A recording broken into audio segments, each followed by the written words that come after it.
പ്രിയപ്പെട്ട പ്രേക്ഷകരെ, അതീവ ഗൗരവമായൊരു വിഷയമാണ് ഇന്നത്തെ ജനം ഡിബേറ്റ് ചർച്ച ചെയ്യുന്നത്. ശബരിമല സ്വർണ്ണക്കവർച്ചയുമായി ബന്ധപ്പെട്ട് CBI അന്വേഷണം വരുമോ ഇല്ലയോ എന്നത് സംബന്ധിച്ചുള്ള വലിയ ചർച്ചകൾ നടക്കുന്ന ഘട്ടത്തിലാണ് നാളെ ഹൈക്കോടതിയിൽ സ്പെഷ്യൽ ഇൻവെസ്റ്റിഗേഷൻ ടീം വീണ്ടും ഇടക്കാല റിപ്പോർട്ട് സമർപ്പിക്കാൻ പോകുന്നത്. ഈ ഘട്ടത്തിൽ BJP ഉൾപ്പെടെയുള്ള രാഷ്ട്രീയ സംഘടനകൾ ഈ വിഷയത്തിൽ കേന്ദ്ര ഏജൻസികളുടെ അന്വേഷണം ഉണ്ടാകണം എന്ന നിലപാട് മുന്നോട്ട് വയ്ക്കുന്നു. മകരവിളക്ക് ദിവസം സംസ്ഥാനത്തിൻ്റെ വിവിധ ഭാഗങ്ങളിൽ വലിയ പ്രതിഷേധ ജ്വാല തീർക്കാൻ BJPയും മറ്റും ഒരുങ്ങുകയാണ്. ഈ ഘട്ടത്തിൽ ജനം ഡിബേറ്റ് ഈ വിഷയമാണ്. കേന്ദ്ര ഏജൻസികളുടെ വരവ് എത്രത്തോളം ഈ സ്വർണ്ണക്കവർച്ചയുമായി ബന്ധപ്പെട്ട് ഉണ്ടാകുമെന്നതാണ് ചർച്ച ചെയ്യുന്നത്. അതിഥികൾ ചേരുന്നു. CR രാധാകൃഷ്ണൻ, ദേവസ്വം ബോർഡ് മുൻ ഡെപ്യൂട്ടി കമ്മീഷണർ, ഒപ്പം കോൺഗ്രസിൽ നിന്നും തൗഫീഖ് രാജൻ, CPM നേതാവ് S മനോജ്, ഒപ്പം BJPയുടെ പ്രതിനിധിയെയും ഈ ചർച്ചയുടെ ഭാഗമായി പ്രതീക്ഷിക്കുകയാണ്. ആദ്യം CR രാധാകൃഷ്ണനിലേക്കാണ്. CR രാധാകൃഷ്ണൻ സാർ, നമുക്കറിയാം ഈ കേസിൻ്റെ അന്വേഷണം സ്പെഷ്യൽ ഇൻവെസ്റ്റിഗേഷൻ ടീം ഏറ്റെടുത്തിട്ട് ഏതാണ്ട് മാസങ്ങൾ പിന്നിടുകയാണ്. ഈ ഘട്ടത്തിൽ ഇതുവരെ കുറ്റപത്രം സമർപ്പിക്കാൻ പോലും SITക്ക് കഴിഞ്ഞിട്ടില്ല. ഈ പശ്ചാത്തലത്തിൽ CBI പോലെ ഒരു കേന്ദ്ര ഏജൻസികളുടെ ആവശ്യകത ഈ അന്വേഷണത്തിൽ അനിവാര്യമല്ലേ? എത്രത്തോളം അതിനുള്ള സാധ്യതകളുണ്ട്? പ്രത്യേകിച്ച് നാളെ ഇടക്കാല റിപ്പോർട്ട് ഹൈക്കോടതിയിൽ സമർപ്പിക്കാനിരിക്കെ. ഈ ശബരിമല സ്വർണ്ണ അപഹരണം സംബന്ധിച്ചുള്ള കേസുകൾ അത് ബഹുമാനപ്പെട്ട കോടതി ഇനിഷ്യേറ്റ് ചെയ്ത് തുടങ്ങിയ ഒരു അന്വേഷണമാണ്. അപ്പോൾ ഇതിൽ അന്വേഷണ ഉദ്യോഗസ്ഥന്മാരെ നിയോഗിച്ചതും കോടതിയാണ്. അവിടെ രണ്ട് മൂന്ന് പ്രധാനപ്പെട്ട വിഷയങ്ങളിലാണ് ഈ അന്വേഷണം നടക്കുന്നത്. ഒന്ന്, ഈ ശബരിമല അയ്യപ്പൻ്റെ ധനം അപഹരിച്ചു. 2, ആചാര ലംഘനം. 3, അധികാര ദുർവിനിയോഗം. ഇങ്ങനെയുള്ള 2-3 മേഖലകളിലാണ് ഇതിന് അന്വേഷണം നടന്നുകൊണ്ടിരിക്കുന്നത്. അപ്പോൾ ആദ്യമായി SIT രൂപീകരിക്കുന്നതിന് മുമ്പായി തന്നെ ബഹുമാനപ്പെട്ട കേരള ഹൈക്കോടതി ഡിവിഷൻ ബെഞ്ച് കേരള ഹൈക്കോടതിയുടെ ഡിവിഷൻ ബെഞ്ചിന് ഈ ഹിന്ദു റിലീജിയസ് ആക്ട് അനുസരിച്ച് ഈ ഹിന്ദു ധർമ്മ സ്ഥാപനത്തിന് പേര് പ്രത്യേക അധികാരങ്ങളുണ്ട്. ആ അധികാരങ്ങൾ ഉപയോഗിച്ചാണ് ദേവസ്വം ബോർഡിൻ്റെ തന്നെ ഒരു സൂപ്രണ്ട് ഓഫ് പോലീസ് ഡെപ്യൂട്ടേഷനിൽ വന്ന വിജിലൻസ് വിഭാഗത്തെ കൊണ്ട് ഇതിൻ്റെ ഒരു പ്രാഥമിക അന്വേഷണം നടത്തിക്കുകയായിരുന്നു. ആ പ്രാഥമിക അന്വേഷണത്തിൽ കണ്ടെത്തിയ വിവരങ്ങൾ കോടതി ഗൗരവപൂർവ്വം പരിഗണിച്ചപ്പോഴാണ് ഇത് വളരെ അതീവ ഗുരുതരമായ അപഹരണവും മോഷണവും ഒക്കെ ഇവിടെ അധികാര ദുർവിനിയോഗവും ഒക്കെ ഇവിടെ അന്തർഭവിച്ചിട്ടുണ്ടെന്ന് മനസ്സിലാക്കുകയും കോടതി തന്നെ മേൽനോട്ടം എടുത്തുകൊണ്ട് ഒരു അന്വേഷണ ഏജൻസിയെ നിയോഗിക്കുകയും ചെയ്തു. അവർ 2 ആഴ്ച കൂടുമ്പോഴേ ഓരോ റിപ്പോർട്ട് കൊടുത്തുകൊണ്ടിരുന്നു. അതനുസരിച്ച് കോടതി നിരവധി ഉത്തരവുകൾ, ഇടക്കാല ഉത്തരവുകൾ പുറപ്പെടുവിച്ചും കഴിയും. അതിലൊരു ഇടക്കാല ഉത്തരവിൽ ബഹുമാനപ്പെട്ട കോടതി തന്നെ പറഞ്ഞിട്ടുണ്ട്, ഞങ്ങൾക്കൊരു ബാധ്യതയുണ്ട് ഈ ഹിന്ദു ധർമ്മ സ്ഥാപനത്തിൻ്റെ കാര്യത്തിൽ. ആ ബാധ്യതയാണ് ഞങ്ങളിപ്പോൾ നിറവേറ്റുന്നത്. കാരണം ആക്റ്റിൽ തന്നെ കോടതിക്ക് ഇടപെടാനും ഇത്തരം കാര്യങ്ങൾ അന്വേഷിക്കാനും ബഹുമാനപ്പെട്ട കോടതിക്ക് മാത്രമാണ് അധികാരം എന്ന ഒരു വകുപ്പുള്ളത് കൊണ്ടാണ് കോടതി അങ്ങനെ പറഞ്ഞത്. അപ്പോൾ ആ SIT അന്വേഷണം നടന്നു. അതൊരു 4 ആഴ്ച കഴിഞ്ഞു. അവിടെ ഫർദർ റിപ്പോർട്ട് അവരടുത്ത ഒരു 6 ആഴ്ച കൂടി സമയം ചോദിച്ചു. അപ്പോൾ അവർക്ക് 6 ആഴ്ച കോടതി അനുവദിച്ചു. അതാണ് ഇപ്പോൾ തീരാൻ പോകുന്നത്. അവരതിൻ്റെ റിപ്പോർട്ടാണ് കൊടുക്കാൻ പോകുന്നത്. അപ്പോൾ അതിൻ്റെ പ്രാഥമിക അന്വേഷണം നടക്കുമ്പോഴേ കുറേ കാര്യങ്ങൾ പുറത്തു വന്നതും പുറത്തു വരാത്ത കുറേ കാര്യങ്ങളുണ്ടാവാം. പക്ഷേ എന്തായാലും പുറത്തു വന്ന കാര്യങ്ങളെ സംബന്ധിച്ചിടത്തോളം നമ്മുടെ സമസ്ത ഹിന്ദുക്കൾക്കും വിശ്വാസികൾക്കും വളരെ ഉത്കണ്ഠയുള്ള കുറേ കാര്യങ്ങളുണ്ട്. അപ്പോൾ ഇത് കൂടാതെ തന്നെ അവിടെ ഏറെക്കാലമായി ആചാര ലംഘനം തുടർന്ന് നടക്കുന്നു എന്നും അതുപോലെ തന്നെ ഈ അയ്യപ്പൻ്റെ ധനം, ദേവധനം പല ഘട്ടങ്ങളിലായി പല രൂപത്തിലായി അപഹരിക്കപ്പെട്ടിട്ടുണ്ടെന്നും വിദേശത്തേക്ക് കടത്തി എന്നുമൊക്കെ തുടർന്ന് കണ്ടെത്തലുകൾ ഉണ്ടായി. ആ കണ്ടെത്തലിൻ്റെ അടിസ്ഥാനത്തിലാവാം രാഷ്ട്രീയ സംഘടനകൾ പലരും വ്യക്തിപരമായും ഇത് ഇവിടെ കൊണ്ട് അവസാനിക്കില്ല, ഒരു വിശാലമായ ക്യാൻവാസിൽ അതിൽ കുറച്ചുകൂടെ വിപുലമായൊരു അന്വേഷണം വേണമെന്നൊക്കെയാണ് ഇപ്പോൾ ആവശ്യപ്പെടുന്നത്. ഇപ്പോൾ ഒരു ദേവസ്വം ബോർഡിലെ പ്രവർത്തിച്ച ഒരു ഉദ്യോഗസ്ഥൻ എന്നുള്ളതിൽ ഞാൻ ഇതിൻ്റെ ഒരു രാഷ്ട്രീയ കാഴ്ചപ്പാടോ അല്ലെങ്കിൽ മറ്റൊരു തരത്തിലുള്ള കാഴ്ചപ്പാടോ ഞാൻ അതിലേക്ക് പോകുന്നില്ല. പക്ഷേ ഇവിടെ ഒരു പ്രധാനപ്പെട്ട ഒരു വിഷയമുണ്ട്. ഇത്രയും ഗുരുതരമായ കാര്യങ്ങൾ അന്വേഷിച്ച് വന്നെത്തിയിരിക്കുന്നു. അതുപോലെ തന്നെ അപ്രതീക്ഷിതരായ, നമ്മൾ ഒരിക്കലും പ്രതീക്ഷിക്കാത്ത ചില ആളുകൾ ജയിലിലും ആയിട്ടുണ്ട്. അതിൻ്റെ അന്വേഷണമാണ് നടന്നുകൊണ്ടിരിക്കുന്നത്. അപ്പോൾ ഈ നമ്മുടെ നാട്ടിൽ ചില പ്രധാനപ്പെട്ട വിഷയങ്ങളിലൊക്കെ തന്നെ മുൻപ് CBI അന്വേഷണം വന്നിട്ടുണ്ട്. അപ്പോൾ ഇവിടെ ED അന്വേഷണത്തിന് ആരംഭിച്ചിട്ടുണ്ടെന്നാണ് മനസ്സിലാവുന്നത്. ആ CBI അന്വേഷണങ്ങളൊക്കെ പിന്നീട് കാലം നീണ്ടുപോയിട്ടുണ്ടെന്നാണ് നമ്മുടെ അനുഭവം. അപ്പോൾ ഇതേ സംബന്ധിച്ചിടത്തോളം നീണ്ടുപോകുന്ന ഒരു കാലം ഒട്ടും നല്ലതല്ല.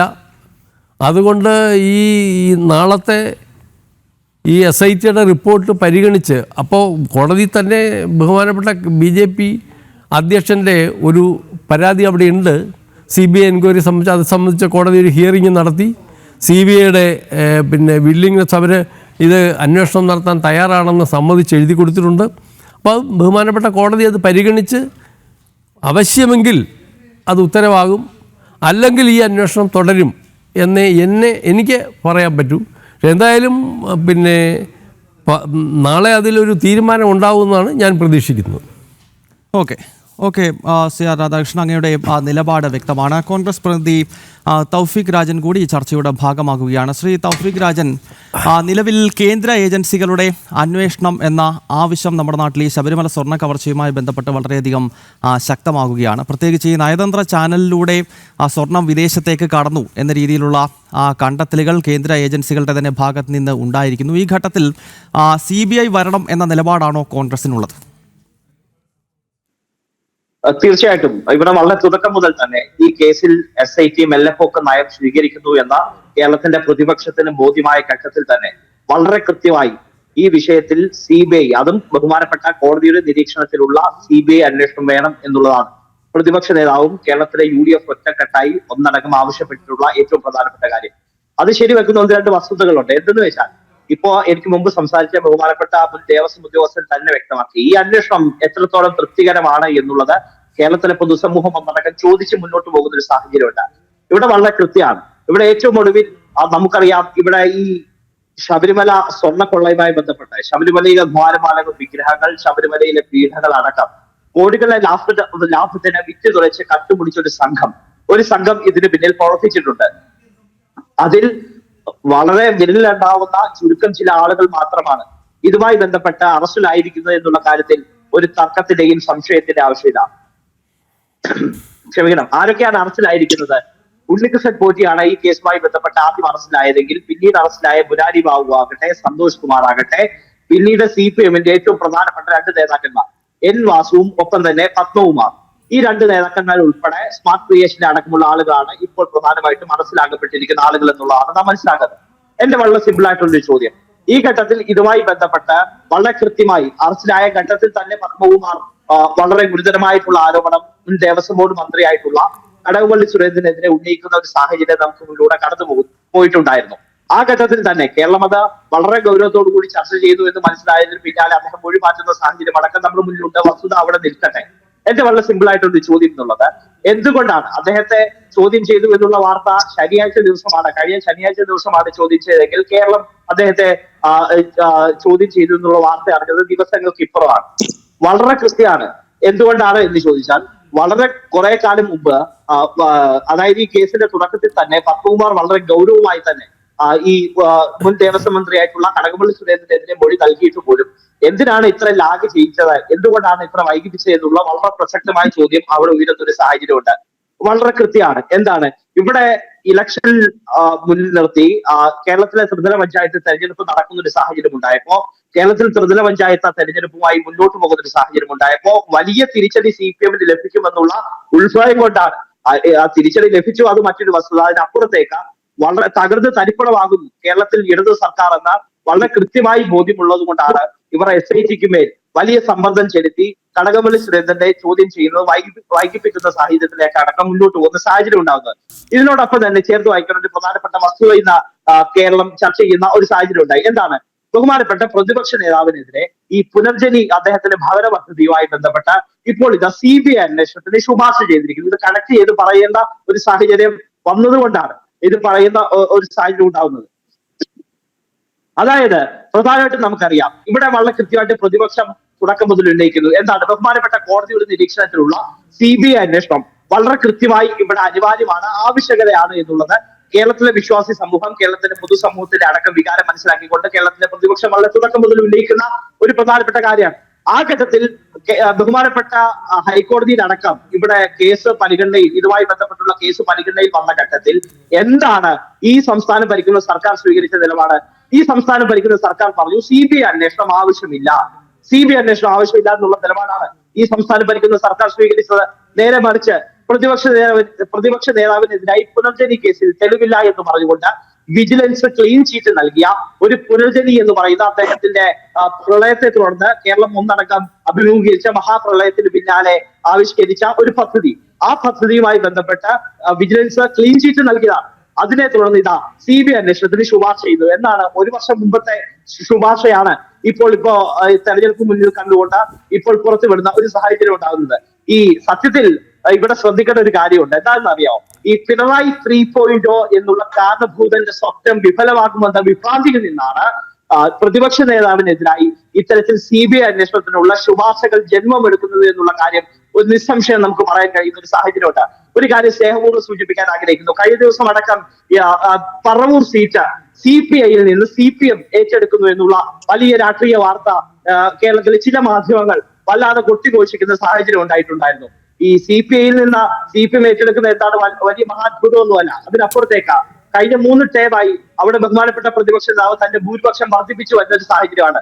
കഴിഞ്ഞ തവണ കേരളത്തിലുടനീളം UDF-നെതിരായി ഇതിൽ ഭരണാനുകൂല വികാരം ഉണ്ടായപ്പോ 21,000-ൽ പരം വോട്ടുകൾക്ക് ഭൂരിപക്ഷം വർദ്ധിപ്പിച്ച ഒരു ജനപ്രതിനിധിയാണ് ശ്രീ VD സതീശൻ എന്ന് പറയുന്ന ബഹുമാനപ്പെട്ട പ്രതിപക്ഷ നേതാവ്.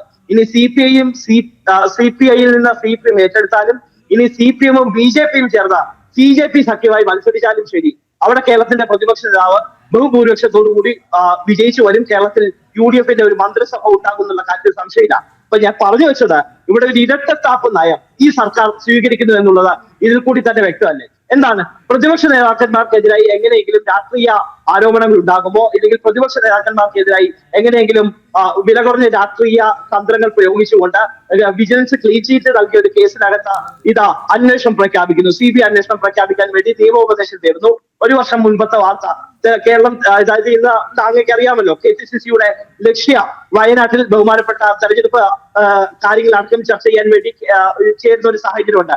ആ ചേരുന്ന ദിവസം തന്നെ പുറത്തുവിടുന്ന ഒരു വിലകുറഞ്ഞ രാഷ്ട്രീയ തന്ത്രമൊക്കെ ഉണ്ട്. കാരണം വാർത്ത എങ്ങനെയെങ്കിലും ഡൈവേർട്ട് ചെയ്യണം. ഇവിടെ വളരെ കൃത്യമാണ്. എങ്ങനെയാണ് CPM കേരളത്തിൽ സ്വർണ്ണക്കൊള്ളയിൽ വലിയ പ്രതിസന്ധി അഭിമുഖീകരിക്കുന്ന ഒരു സാഹചര്യത്തിലൂടെ മുന്നോട്ട് പോവുകയാണ്. കേരളത്തിലെ ത്രിതല പഞ്ചായത്ത് തെരഞ്ഞെടുപ്പ് നടക്കുന്ന സാഹചര്യം ഉണ്ടായപ്പോ കേരളത്തിലെ ജനങ്ങൾ അത് വ്യക്തമായി ഈ സർക്കാരിന് ബോധ്യപ്പെടുത്തി കൊടുക്കുന്ന ഒരു സാഹചര്യം നമുക്ക് മുന്നിലൂടെ കടന്നുപോകുന്ന സാഹചര്യം ഉണ്ടായി. കേരളത്തിലെ കോർപ്പറേഷനുകൾ, മുനിസിപ്പാലിറ്റികൾ, കേരളത്തിലെ ബഹുഭൂരിപക്ഷ പഞ്ചായത്തുകൾ, ജില്ലാ പഞ്ചായത്ത് അടക്കം വലിയ മെജോറിറ്റിയിൽ ഐക്യ ജനാധിപത്യ മുന്നണി UDF അടക്കം വിജയിച്ചു വരുന്ന ഒരു സാഹചര്യം നമുക്ക് മുന്നിലൂടെ കടന്നുപോയി. കാരണം കാരണം എന്ന് പറയുന്നത് ശബരിമല അടക്കം പുണ്യഭൂമിയെ, ശബരിമല ഏതെങ്കിലും ഒരു മതവിഭാഗത്തിന്റെ ഒരു ക്ഷേത്രമായി അല്ലെങ്കിൽ ആരാധനാലയമായി കാണാൻ എനിക്കറിയില്ല. കാരണം ഞാൻ 6-ലധികം തവണ ശബരിമല സന്നിധാനത്ത് എത്തിയിട്ടുള്ള ആളാണ്. ആദ്യം എന്റെ ഒരു സുഹൃത്തായിട്ടുള്ള മാധ്യമ പ്രവർത്തകരോടൊപ്പമാണ് അവിടെ എത്തിയതെങ്കിൽ അതിന് പിന്നാലെ തുടർച്ചയായി എല്ലാ മണ്ഡലകാലത്തും പോകാറുണ്ട്. എന്റെ വളരെ സിമ്പിൾ ആയിട്ടുള്ള ഒരു കാര്യം, അതായത് ഇവിടെ അയ്യപ്പ ഭക്തന്മാരെ ഒക്കെ ഈ സർക്കാർ എത്രത്തോളം വേദനിപ്പിച്ചു എന്നുള്ളത് നമ്മൾ കണ്ടറിഞ്ഞ് മനസ്സിലാക്കിയിട്ടുള്ള കാര്യമാണ്. അവിടെ ഞാൻ പറഞ്ഞു വെച്ചത് ഏതെങ്കിലും ഒരു മതവിഭാഗത്തിന്റെ പ്രശ്നമായി ഇതിനെ വരുത്തി തീർക്കാനോ ഏതെങ്കിലും ഒരു ക്ഷേത്രത്തിന്റെ പ്രശ്നമായി വരുത്തി തീർക്കാനോ ഒന്നും ഞാൻ ആഗ്രഹിക്കുന്നില്ല. അതിനപ്പുറത്തേക്ക് വളരെ കൃത്യമാണ്. എന്താണ് പക്ഷേ ശ്രീ തൗഫീഖ്, ഈ ശബരിമല വിഷയത്തിൽ കോൺഗ്രസിന് ധാർമ്മികമായി എങ്ങനെയാണ് സംസാരിക്കാൻ കഴിയുന്നത്? ഇപ്പൊ താങ്കൾ തന്നെ യുവതീ പ്രവേശന വിഷയം ഈ ചർച്ചയിലേക്ക് താങ്കൾ എടുത്തിടുന്നു. യുവതീ പ്രവേശനം അവിടെ നടക്കുന്ന ഘട്ടത്തിൽ, ആചാരലംഘനം നടക്കുന്ന ഘട്ടത്തിൽ കോൺഗ്രസ് നേതാക്കൾ എവിടെയായിരുന്നു? വളരെ കൃത്യമായിട്ടുള്ള നിലപാട് സ്വീകരിച്ചില്ലേ? എന്താണ് ആചാരാനുഷ്ഠാനങ്ങൾക്കെതിരായി ആചാര ലംഘനങ്ങൾ ഉണ്ടാകുമ്പോ ആചാര ലംഘനങ്ങൾ പാടില്ല. കേരളത്തിലെ വിശ്വാസ സമൂഹത്തോടൊപ്പം വളരെ കൃത്യമായിട്ടുള്ള നിലപാട് എടുത്തത്. അല്ല, അത് നമുക്ക് ചാനൽ ചർച്ചയിൽ ഇരുന്ന് അങ്ങനെ പറയാം, ചാനൽ ചർച്ചയിൽ ഇരുന്ന് പറയാം. ഞാൻ ചോദിക്കുന്നത്, ഈ യുവതീ പ്രവേശനം നടക്കുന്ന സമയത്ത് ഒരു വലിയ പ്രക്ഷോഭം നമ്മുടെ നാട്ടിൽ നടന്നല്ലോ, അന്ന് കോൺഗ്രസ് എവിടെയായിരുന്നു? അതാണ് ചോദ്യം. അന്നത്തെ KPCC പ്രസിഡന്റ് K. സുധാകരന്റെ നേതൃത്വത്തിൽ ഉൾപ്പെടെ പ്രതിപക്ഷ നേതാവ് രമേശ് ചെന്നിത്തലയുടെ നേതൃത്വത്തിൽ ഉൾപ്പെടെ വിശ്വാസ സംരക്ഷണ യാത്ര ഉൾപ്പെടെ വിശ്വാസ സംരക്ഷണ സദസ് ഉൾപ്പെടെ ശബരിമലയിൽ പോയിരുന്നോ? ആ സമയത്ത് ഈ പറയുന്ന ആരിലും ശബരിമലയിൽ പോയിരുന്നോ? ഭക്തർക്കൊപ്പമുള്ള പ്രക്ഷോഭത്തിൽ പങ്കെടുത്തിരുന്നോ? പമ്പയിലെങ്കിലും പോയോ? നിലയ്ക്കിലെങ്കിലും പോയോ? എരുമയിലെങ്കിലും പോയോ? വിശ്വാസ സംരക്ഷണ യാത്ര അല്ല, ആ യാത്രയല്ല, ശബരിമല പോയിരുന്നോ? ആ പ്രക്ഷോഭം കത്തിക്കയറുന്ന സമയത്ത് നിങ്ങളുടെ നേതാക്കൾ ശബരിമലയിൽ പോയിരുന്നില്ല. കേരളത്തിലെ വിശ്വാസികളെ അണിനിരത്തിക്കൊണ്ട് വിശ്വാസ സംരക്ഷണ യാത്ര നടത്തിയത് കേരളത്തിലെ പ്രതിപക്ഷമാണ്. ഇവിടെ BJP ഉൾപ്പെടെ മൗനം ഭരിച്ച ഒരു സാഹചര്യം നമുക്ക് മുന്നിലൂടെ ഉണ്ട്. ആ സാഹചര്യം നിലനിൽക്കെ തന്നെ വളരെ കൃത്യമായി കേരളത്തിലെ വിശ്വാസി സമൂഹത്തിലെ നിലപാട് ഏറ്റെടുത്തുകൊണ്ട് മുന്നോട്ട് പോയത് കേരളത്തിന്റെ UDF ആണ്, പ്രതിപക്ഷമാണ്. എവിടെയാണ് ഈ പ്രതിപക്ഷ നേതാവ് എവിടെയായിരുന്നു? തൗഫീഖ്, താങ്കൾ അങ്ങനെ പറഞ്ഞു പോകുമ്പോൾ എന്റെ ചോദ്യം, ഈ ശബരിമല വിഷയത്തിൽ കോൺഗ്രസിന് ധാർമ്മികമായി സംസാരിക്കാൻ കഴിയുമോ? നിങ്ങളുടെ ഏതെങ്കിലും നേതാക്കൾ അന്ന് ഭക്തർക്ക് വേണ്ടി തെരുവിൽ പ്രതിഷേധിച്ചോ? ഒരു പോലീസ് കേസുണ്ടോ? നിങ്ങളുടെ ഏതെങ്കിലും പ്രധാനപ്പെട്ട നേതാക്കൾക്ക് ഒരു പോലീസ് കേസെങ്കിലും ഉണ്ടോ ശബരിമല യുവതീ പ്രവേശന വിഷയത്തിൽ? അങ്ങേക്ക് പരിശോധിക്കാം. ആർക്കെതിരെയാണുള്ളത്? രമേശ് ചെന്നിത്തല, അന്നത്തെ പ്രതിപക്ഷ നേതാവ് രമേശ് ചെന്നിത്തലയല്ലേ? BJPയുടെ കെ സുരേന്ദ്രൻ ഉൾപ്പെടെയുള്ള നേതാക്കൾ ജയിലിൽ കിടക്കുന്ന ഘട്ടത്തിൽ അന്ന് വളരെ കൃത്യമായി പരിശോധിക്കാം. ഇവിടെ കേരളത്തിൽ വിശ്വാസി സംരക്ഷണ യാത്ര ഉൾപ്പെടെ കേരളത്തിലെ വിശ്വാസി സമൂഹത്തിന്റെ വികാരം പൂർണ്ണപ്പെടുത്തുന്ന സാഹചര്യം ഉണ്ടായപ്പോ അവരോടൊപ്പം അവർക്ക് വേണ്ടി നിലപാടെടുത്ത് മുന്നോട്ട് പോയത് കേരളത്തിലെ പ്രതിപക്ഷമാണ്. ഇവിടെ K മുരളീധരൻ എംപിയുടെ യാത്ര ഉണ്ടായിരുന്നു, ബെന്നി ബെഹനാൻ എംപിയുടെ യാത്ര ഉണ്ടായിരുന്നു. പക്ഷേ പോലീസിന്റെ കേസ് മുഴുവൻ BJP നേതാക്കൾക്കെതിരെയായിരുന്നു. പ്രതിപക്ഷ നേതാവ് ശബരിമലയിൽ പോലും വന്നില്ല. യുവതീ പ്രവേശനം നടക്കുന്ന സമയത്ത് പ്രതിപക്ഷ നേതാവ് ശബരിമലയിലും പമ്പയിലും പോലും വന്നില്ല, നിലയ്ക്കൽ പോലും വന്നില്ല. ഇതുമായി ബന്ധപ്പെട്ട എന്ത് സമരമാണ് BJP ചെയ്തത് എന്നുള്ളത് ബഹുമാനപ്പെട്ട BJP പാനലിസ്റ്റിനോട് ചോദിക്കാൻ ആഗ്രഹിക്കുന്നു. അദ്ദേഹത്തിന്റെ സമയം വരും, അദ്ദേഹം പറയട്ടെ. അതിനപ്പുറത്തേക്ക് അങ്ങനെയുള്ള ഒരു കാര്യം കൂടി ഈ ഘട്ടത്തിൽ ഏറ്റവും പ്രസക്തമായിട്ടുള്ള ഒരു കാര്യം ചൂണ്ടിക്കാണിക്കാൻ ആഗ്രഹിക്കുന്നു. അതായത് കേരളത്തിലെ പ്രതിപക്ഷം വളരെ കൃത്യമായി ഈ വിഷയത്തിൽ ഇടപെട്ടിട്ടുണ്ട്. കേരളത്തിലെ വിശ്വാസി സമൂഹത്തിന്റെ വികാരത്തിനോടൊപ്പം അടയുറച്ച് നിൽക്കുന്നത് കൊണ്ടാണ് കേരളത്തിലെ വിശ്വാസികളുടെ വികാരം അവരോടൊപ്പം കൃത്യമായിട്ടുള്ള നിലപാട് ഏറ്റെടുത്തത് കൊണ്ടാണ് കഴിഞ്ഞ ത്രിതല പഞ്ചായത്ത് തെരഞ്ഞെടുപ്പിൽ ഉൾപ്പെടെ കേരളത്തിലെ വിശ്വാസി സമൂഹത്തിന്റെ വികാരം ചേർത്ത് നിൽക്കുന്ന സാഹചര്യം ഉണ്ടായത്. എന്റെ ഒരു കാര്യം കൂടി, ഒറ്റ പോയിന്റ് കൂടി, അതായത് ഇവിടെ വളരെ കൃത്യമാണ്. എന്താണ് CPM എന്ന് പറയുന്ന രാഷ്ട്രീയ പാർട്ടി, കേരളം ഭരിക്കുന്ന രാഷ്ട്രീയ പാർട്ടി, ഇവിടെ ശ്രീ മനോജ് ഉണ്ട്, ഏരിയ സെക്രട്ടറിയാണ്, ആറൂർ ഏരിയ സെക്രട്ടറിയാണ്. അദ്ദേഹത്തിന്റെ ജില്ലാ കമ്മിറ്റി അംഗമായിട്ടുള്ള പത്തവുമാർ ഇപ്പോ ജയിലിലാണ്. എത്ര ദിവസമാണ്? 45 ദിവസത്തിലധികമായി അദ്ദേഹം കാരാഗ്രഹത്തിൽ കഴിയുന്ന സാഹചര്യമാണ്. ഇന്ന് ഈ നിമിഷം വരെ അദ്ദേഹത്തെ തള്ളിപ്പറയാൻ, ഒരു രാഷ്ട്രീയ നടപടി എടുക്കാൻ, സംഘടനാ നടപടി എടുക്കാൻ കഴിയാതെ പോകുന്നതിന്റെ ലക്ഷ്യം എന്താണ്? അപ്പൊ വളരെ കൃത്യമാണ്. എന്താണ്? ഗവൺമെന്റ് അറിഞ്ഞുകൊണ്ടല്ല എല്ലാ കൊള്ളകളും നടക്കുന്നത്. വളരെ കൃത്യമാണ്. ഗവൺമെന്റ് അറിഞ്ഞുകൊണ്ടാണ് നമുക്ക് എല്ലാ കൊള്ളകളും നടക്കുന്നത് എന്ന് പറയാൻ കഴിയില്ല. പക്ഷേ ഇവിടെ എന്താണ്? ഒരു കളവ് അത് മൂടി വെച്ചു എന്നുള്ളതാണ് വിഷയം. ഇവിടെ പ്രതികളെ സംരക്ഷിക്കുന്നത് കൂട്ടുകച്ചവടത്തിന് തുല്യമാണ് എന്നുള്ളതാണ് വിഷയം. ആ ഘട്ടത്തിൽ CPM പ്രതികൂട്ടിലാണ്. കോൺഗ്രസിന്റെ നിലപാട് വ്യക്തമാണ്. BJP നേതാവ് ജയചന്ദ്രൻ മാസ്റ്റർ കൂടി ചർച്ചയുടെ ഭാഗമാകുകയാണ്. ശ്രീ TP ജയചന്ദ്രൻ മാസ്റ്റർ, നാളെ ഇപ്പോൾ SIT വീണ്ടും ഇടക്കാല റിപ്പോർട്ട് ഹൈക്കോടതിയിൽ സമർപ്പിക്കാൻ പോകുന്നു. നമുക്കറിയാം, ഈ കേസിന്റെ നാൾ വഴി നോക്കുമ്പോൾ ഹൈക്കോടതി നടത്തിയിട്ടുള്ള ചില പരാമർശങ്ങൾ, ചില ഇടപെടലുകളാണ് ഒരുപക്ഷെ ഈ ദിശയിലെങ്കിലും ഈ കേസ് എത്തി നിൽക്കുവാൻ പ്രധാനപ്പെട്ട കാരണമായത്. അതിനിടയിൽ BJP ഈ ഘട്ടത്തിൽ CBI വരണം എന്ന ശക്തമായ നിലപാട് സ്വീകരിക്കുന്നു. മകരവിളക്ക് ദിവസം കേരളത്തിലൊട്ടാകെ ദീപം തെളിയിച്ചുകൊണ്ട് ശബരിമല സംരക്ഷണ ദിനമായി ആചരിക്കാനൊക്കെ പോകുകയാണ്. ഈ ഒരു ഘട്ടത്തിൽ ഈ കേസ് CBI ഏറ്റെടുക്കുവാനുള്ള സാധ്യത എത്രത്തോളമാണ് ജയേന്ദ്ര മാസ്റ്റർ?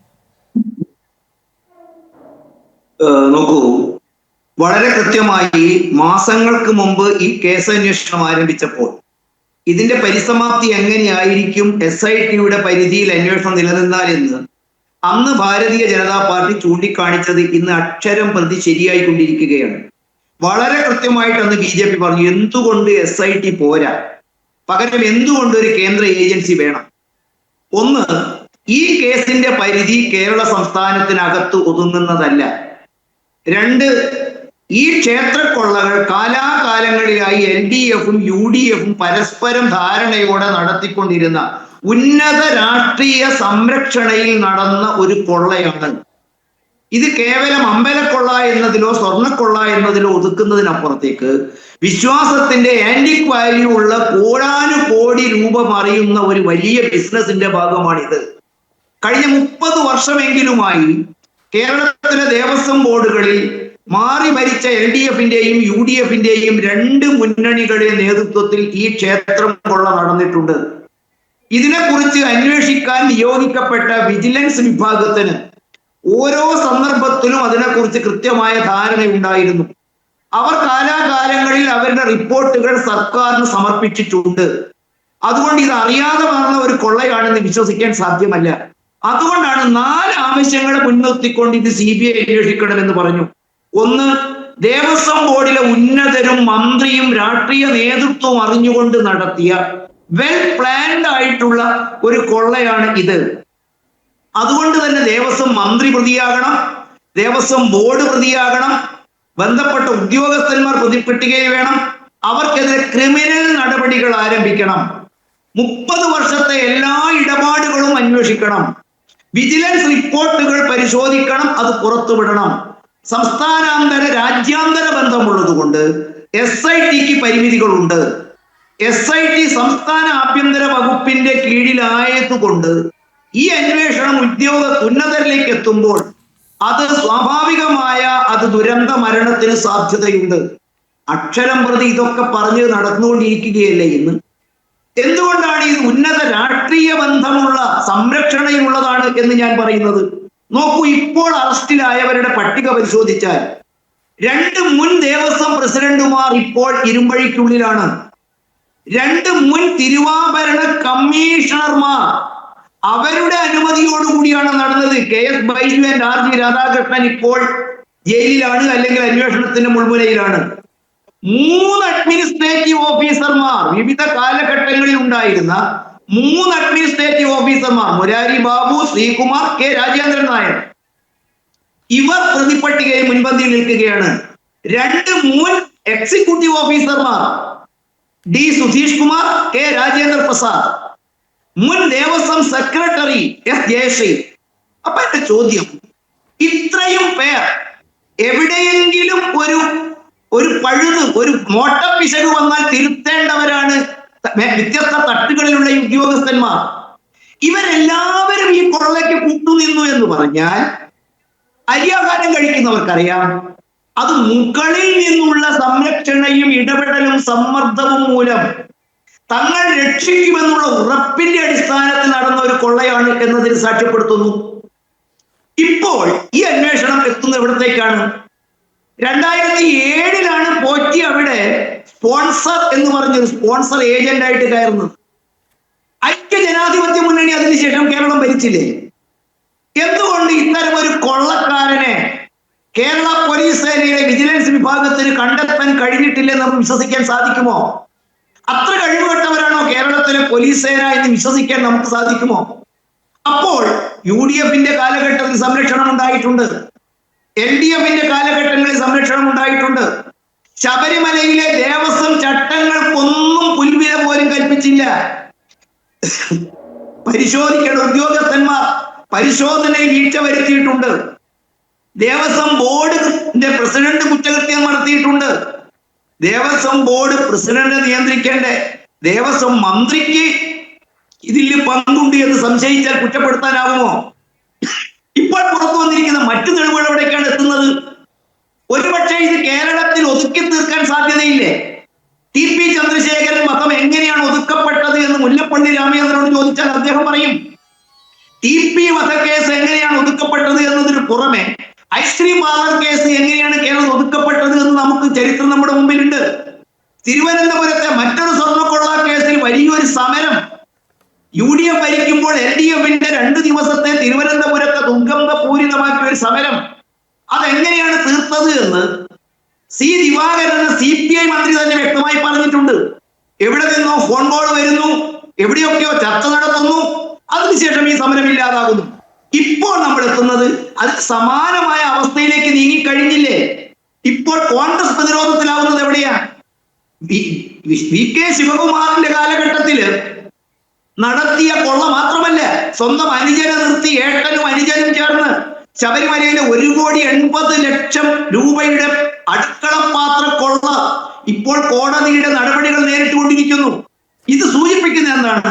കാലാകാലങ്ങളിൽ നല്ലൊരു കറവ പശുവായിരുന്നു കേരളത്തിലെ ഇടതുപക്ഷത്തിനും വലതുപക്ഷത്തിനും കേരളത്തിലെ ദേവസ്വം ബോർഡ്. ഇപ്പോൾ പുറത്തു വന്ന വാർത്ത എന്താണ്? ശ്രീമതി സോണിയാഗാന്ധി, ഒരുപക്ഷെ ഈ ചർച്ചയിൽ സംസാരിക്കുന്ന എന്റെ സുഹൃത്തിന് സോണിയാഗാന്ധിക്ക് നിന്ന് ഒരു ഫോട്ടോ ഒപ്പമെടുക്കാൻ കഴിയുമോ? കേരളത്തിലെ K കരുണാകരന് പോലും സോണിയാഗാന്ധിയോട് അപ്പോയിന്റ്മെന്റ് ലഭിക്കാത്തതിന്റെ പേരിൽ കാലുഷ്യം ഉണ്ടായിട്ടുണ്ട്. ഉത്തര ഭാരതത്തിലെ മുഖ്യമന്ത്രിമാർക്ക് സോണിയാഗാന്ധിയുമായിട്ട് ഒരു ഫോട്ടോ എടുക്കുന്നതിൽ ബുദ്ധിമുട്ട് നേരിട്ടുണ്ട്. പക്ഷെ ഇപ്പൊ കിട്ടിയ വാർത്തകൾ എന്തൊക്കെയാണ് ചൂണ്ടിക്കാണിക്കുന്നത്? അവരോടൊപ്പം ഈ ഒരു കാട്ടുകള്ളൻ അവിടെ കാണാൻ പോകുന്നതിൽ ഇടനിലക്കാരായി കേരളത്തിലെ UDFന്റെ ഇപ്പോഴത്തെ കൺവീനറും അവിടുത്തെ MP-യും കൂടെ കൂട്ടിക്കൊണ്ടുപോയി. രാഷ്ട്രീയമായിട്ട് എന്റെ കോൺഗ്രസ് ഉത്തരം പറയുമോ? സന്ദർശന ഉദ്ദേശം എന്തായിരുന്നു? ഏത് കാര്യത്തിനാണ് സോണിയാഗാന്ധിയുടെ അടുത്ത് ഈ സ്വർണ്ണ കൊള്ളക്കാരൻ പോയത്? നിങ്ങൾ തമ്മിലുള്ള ബന്ധം രാഷ്ട്രീയമാണോ, സാമ്പത്തികമാണോ, ബിസിനസ് സംബന്ധമുള്ളതാണോ? പണമിടപാട് ചർച്ചയായിരുന്നുവോ? രാഷ്ട്രീയമായ പ്രൊമോഷന് വേണ്ടിയിട്ടാണോ കണ്ടത്? ഇനി അതല്ല തികച്ചും വ്യക്തിപരം എന്നതിന്റെ അടുത്ത ചോദ്യം. അല്ല സർ, ഇദ്ദേഹത്തിന്റെ കൂടെ എന്തിനാണ് ഈ സ്വർണ്ണ കള്ള മുതൽ വിൽപ്പനയ്ക്ക് വാങ്ങുന്ന ഗോവർദ്ധനൻ എന്ന് പറയുന്ന കർണാടകക്കാരനെ എന്തിനാണ് ഇതിനൊപ്പം കൂട്ടിയത്? ഇവർ തമ്മിൽ നടന്ന ചർച്ച എന്താണ്? അത് ചെയർപേഴ്സന്റെ സഹോദരിയുടെ ഇറ്റലിയിലെ ഇന്ത്യൻ പുരാവസ്തു വിൽപ്പന കേന്ദ്രവുമായി ബന്ധമുണ്ട് എന്ന് ആരെങ്കിലും സംശയിച്ചു പോയാൽ അവരെ കുറ്റപ്പെടുത്താൻ സാധിക്കുമോ?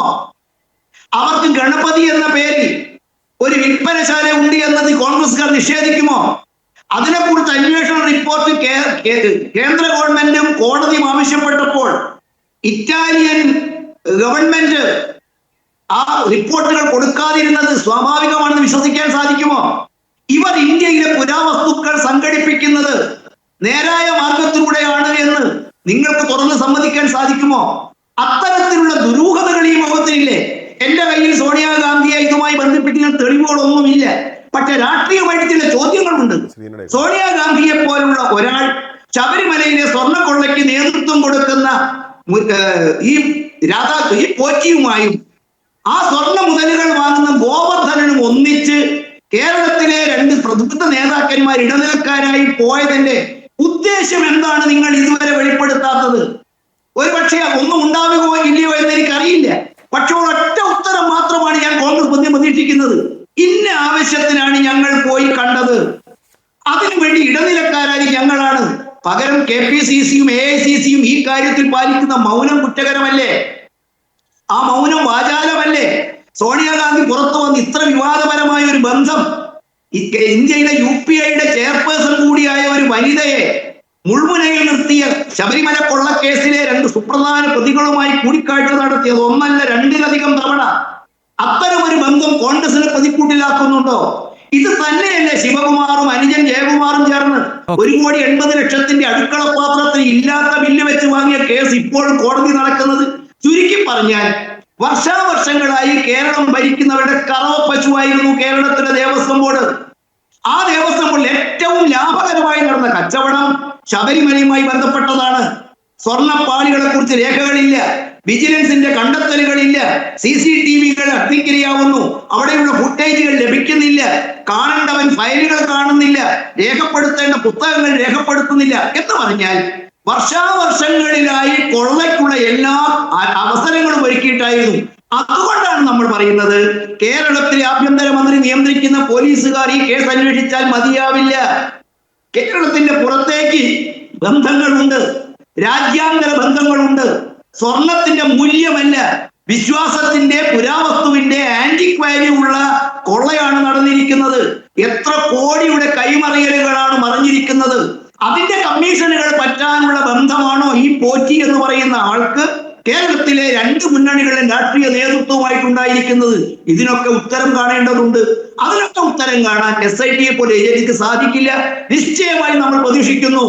ആ SITയുടെ അന്വേഷണത്തിൽ പോലും കോടതി സംശയവും വളരെ കൃത്യമായി അലംഭാവവും സൂചിപ്പിച്ച പശ്ചാത്തലത്തിൽ ഒരു പുറത്തു നിന്നുള്ള കുറ്റകൃത്യങ്ങൾ ആഴത്തിൽ പരിശോധിക്കാൻ കേൾപ്പുള്ള ഒരു ഏജൻസിയുടെ ആവിർഭാവവും പ്രസന്നതയും പ്രത്യക്ഷമാകുന്നതും ഈ കേസ് അന്വേഷണ ദുരൂഹതകൾ മാറാനും കേരളത്തിലെ വിശ്വാസ സമൂഹത്തിന്റെ ദേവസ്വം ഭൂമിയും ദേവസ്വം സ്വത്തും ദേവനെയും കട്ട് വിഴുങ്ങിക്കൊണ്ടിരിക്കുന്ന കാട്ടുകള്ളന്മാരിൽ നിന്നും അതിനെ രക്ഷിക്കാനും അനിവാര്യമാണ്.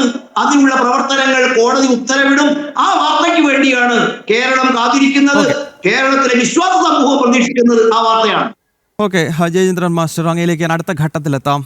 അഡ്വക്കേറ്റ് എസ് മനോജ് കൂടി ചേരുകയാണ്, CPM നേതാവ്. അഡ്വക്കേറ്റ് എസ് മനോജ്, ഈ അന്വേഷണം ആരംഭിക്കുന്ന ഘട്ടത്തിൽ ശബരിമല സ്വർണ്ണ കവർച്ചയുമായി ബന്ധപ്പെട്ട ആദ്യം ഇടപെടൽ നടത്തുന്ന കേന്ദ്ര ഏജൻസി നമുക്കറിയാം എൻഫോഴ്സ്മെന്റ് ഡയറക്ടറേറ്റ് ആണ്. ആ സമയത്ത് കോടതിയിൽ സംസ്ഥാന സർക്കാർ EDയുടെ അന്വേഷണത്തെ അതിശക്തമായി എതിർക്കുന്നുണ്ടായിരുന്നു. ഇപ്പോൾ CBI അന്വേഷണം വേണം എന്ന ആവശ്യം വളരെയധികം ശക്തമാകുന്ന ഘട്ടത്തിൽ CPM CBI അന്വേഷണത്തെ ED അന്വേഷണത്തെ ഭയപ്പെട്ടതുപോലെ തന്നെ ഇപ്പോഴും ഭയക്കുകയാണോ? എന്താണ് CPMന്റെ നിലപാട്?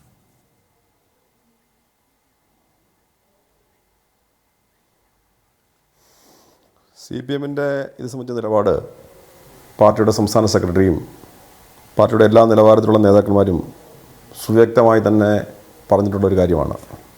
ഇപ്പോൾ അങ്ങനെ ഒരു ചോദ്യത്തിന് തന്നെ പ്രസക്തിയില്ല.